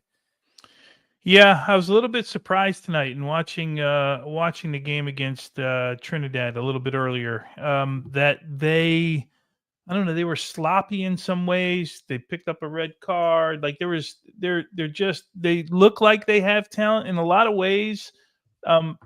Maybe not as talented as certainly not as talented as Jamaica, but confusing like Jamaica, right? Because we've been talking about Jamaica for years and how we think like they're sort of the next team that's going to do something, and we look at the players that they have, and then in the end, there doesn't seem like there's a result in them, right? And that's kind of how I feel about Haiti in this tournament so far. They looked good against Saudi Arabia. They lose, but they put Saudi Arabia under pressure for most of that match. And tonight they look sloppy. I don't know why, and maybe might be right or wrong in the end. I still think it's probably the toughest matchup for the U.S. Like, I still think it's going to be a game. And Jimmy said it earlier, Chuck, I like the fact that they have something to play for, right? That's not a team that's out of the tournament. I think it's a better test. Right. I think I wrote my lineup, so whenever you're ready, I'll give you my lineup. I've been ready. Come on, let's go. I've been ready. So if you want to do it, I got 4 changes in my lineup. I keep Freeze in goal. The right side of the defense stays the same. So you got Richards and Freeman. I put Mark McKenzie in only because I think if Tim Ream is your guy and you're asking him to play 4 games, potentially now with a quarterfinal matchup, I think you got to give him a rest at some point. And then I give Tolkien a run out on the left-hand side. In the middle of the field, I got Tyler Adams and I got Berhalter. I don't change the 3 for now. I got Luna, left to right, Luna, Tillman, McGlynn, and I got Damian Downs up top. So I got Downs, Adams, Tolkien, and McKenzie as my 4 changes. I like that a lot. I mean, I'd like to see someone else play where McGlynn is playing. But I think I look at the limited options, and maybe a Brendan Aronson comes in that position. But ultimately, I don't think he makes that many changes. I think we're looking at 3 to 4 maximum. I don't think he's definitely not making more than 4 in my mind. So what'd you have here? So yeah, I would say Freeman's still in, Richards in. He's played Miles Robinson like instead of Mark McKenzie coming in today. I don't know if that is. Yeah, that's a good shout. Good shout. Yeah, I don't know if you can read into that or not. But I think it's Robinson or McKenzie that comes in to play alongside Richards. Then Tolkien in for Arfson. That makes a lot of sense. I think they've openly said how Tolkien would probably get more minutes if he were fit. He's been out for a month, so they're trying to get him up to speed. I think it makes sense to give him a run there. Berhalter, Adams, I love that. Tillman, Luna, and I would go Brendan Aronson instead of Jack McGlynn there. And then up top, Damian Downs. So you're going to go 5 changes then in there. I'm going to go 5. Robinson, Tolkien, Adams, Downs, and Aronson. Yeah, it's going to be 4 or 5. I would be really surprised if it's not at least 4 changes to this lineup. Yeah, you need to get some fresh legs. Yeah, who did get yellows tonight? I got to check it out. I think Luna got one, right? Yeah. I think that Berhalter got for that little. Didn't he get one for that little scuffle that was? No, I don't think he was given one. No, I thought he was. Okay. Maybe the guys can check. And do we know? Yeah, he did. He did. Berhalter got one at the end. He did. You're right. He did. Yeah, I thought he did. By the way, I don't mind that yellow card. Is it 2 yellows? Do we know? And it probably erases after what? After the quarterfinals? But the yellow card thing is so stupid to me. I'll be honest. Like yellow cards. I don't get it. I could see red card, of course, but yellow cards to me just don't make sense, in especially coming out of the first round. Yeah. Part of me says, I don't know where Haji Wright is with his Achilles, but maybe it's Haji Wright instead of Brent Aronson in that position, and maybe Luna goes to the right, and then you put Haji Wright. I on the wouldn't left. mind that. Yeah. That would probably be great. I love the comments too about my boy Renard. He got into it coming on the field. Chris Richards almost shoved him off the field. I thought it was strange for the Saudi Arabian coach Hervé Renard to come on the pitch in the first place. I've seen it. I think we've all seen coaches come on the pitch sometimes to grab their own players. But when you start touching the opposing players, then that's a whole nother issue. He came and touched Chris Richards, and I think that's when it's out of line. You cannot touch opposing players. So I'm curious to see what happens with that scuffle. It seemed a little off, Tony. That's forbidden ground, man, for a manager. Like manager, that line is there for a reason. It's because you're done playing and you let those guys figure it out. Unless you're going to grab your guy out of some trouble, you never touch another player. I actually, Charlie, have a real problem with any manager talking to the other players. I hated it my whole life. When I coached, I never spoke to the other players. I think it's disrespectful. And when I say speak, I mean like, just trash talking or getting into it with them, fighting with them. I think it's just a line you can't cross, but everyone has their own lines, right? But tonight, I was a little bit surprised, but I'm happy the whole sequence. I mean, it started with Berhalter. He didn't like the fact that Tyler Adams got kicked. So he went over there and got involved. And then Chris Richards didn't like the fact that the coach ran on the field and they were pushing Berhalter. So he got involved and got to show a little bit of fight. Look, let's not forget, whether you like any of these guys or don't like them, you think they're good players, they can trap a ball, they can't trap a ball. All of these guys are trying to make a World Cup team, right? They're all trying to make a World Cup team. And we can never forget that fact. Not everyone's going to make it, clearly, but in their heart, they're all trying to prove to the manager that they belong and they care. And especially this week, with everything that's gone on, with all the conversations between players and coaches and who's here and who's not here and show passion and do this. This is the week to show it for these guys, because some of them aren't going to get another chance after this, right? This might be their only chance. You know what's ironic, Tony, is that the guy that always is first in line for beef when someone shoves your player, disrespects your player, it's Tyler Adams. First guy, always. He's the guy that's going to come in there and say, hey, don't touch my players. Hey, you kick Christian down, I'm going to step up for you. You kick Weston down, I'm going to step up for you. He gets kicked down, and then Sebastian Berhalter is the first one to say, hey, that's our guy, and steps up. And I absolutely loved, we talk about wanting to see a reaction from these players, wanting to see that they have something, that they're not going to be walked on. They have respect for our flag, for our team. They have this fight, this grit. I'm starting to see that. I really like what I've seen these first two games. And especially in that instance, it's the small things. It's not a big thing, but for Sebastian Berhalter, who's new to the scene, to come in and say, hey, this is my guy. I think Tyler Adams is like, oh, respect, and it's contagious.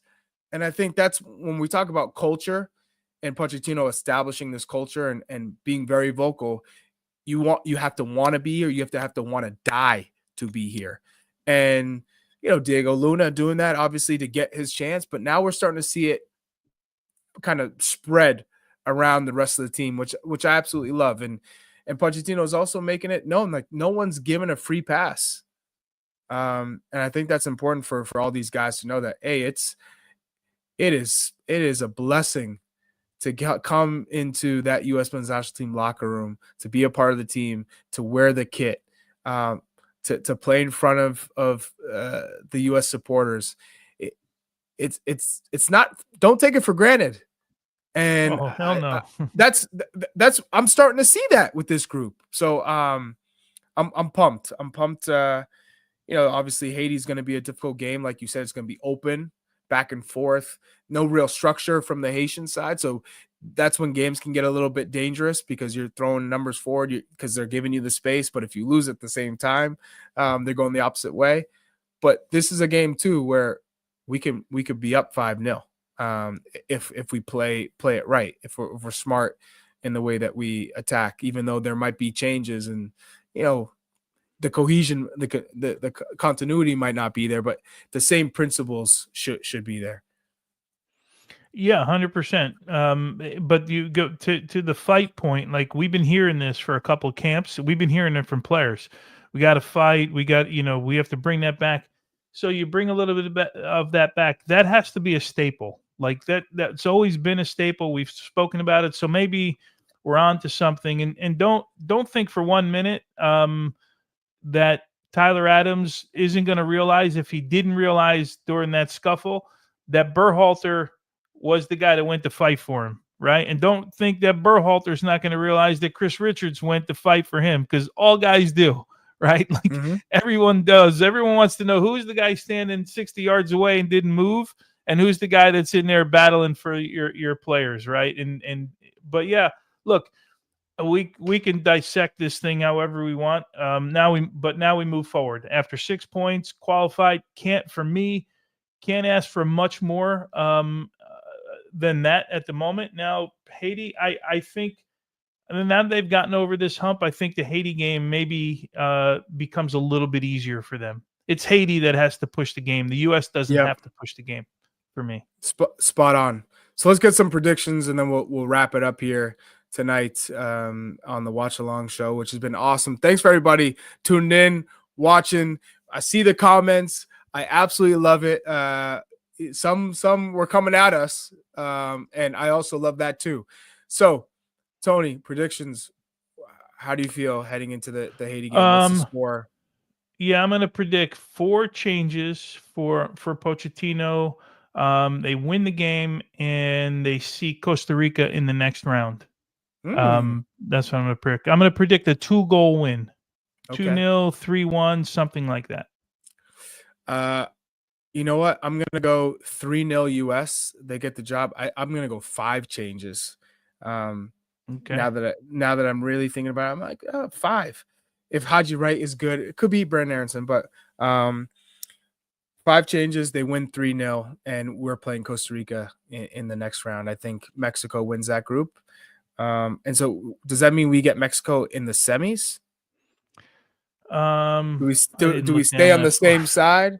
Yeah, I don't know, because you know how they usually love to have Mexico on one side and US on the other. We're saying no. Would that be Canada then, Des? So we don't get Mexico. Would it be Canada in the semifinals? Yeah. Yep. Who do we get in the getting yep. Okay, we're getting a yep. All right, so Costa Rica and then Canada in the semis. Ooh, Jesse Marsh, Pochettino semifinal. Give it to me. Is Jesse going to be around for that? Is he going to be? What's going on? He's going to be suspended again? Is he going to yell at the referees a little bit more from the booth? I don't even know how that happened, by the way. Neither do I. But that's Concacaf for you. You never know. But that's it for tonight. That's a wrap. It's over. Call it what you want. We'll be back tomorrow for another official show. So make sure you tune in. I think it's 1 p.m. Eastern tomorrow, and then see you on Sunday, right, for the game. But appreciate it. Much love. I'm sure Jimmy's on the beach right now. So send him some messages on IG. Get after him. Appreciate you guys.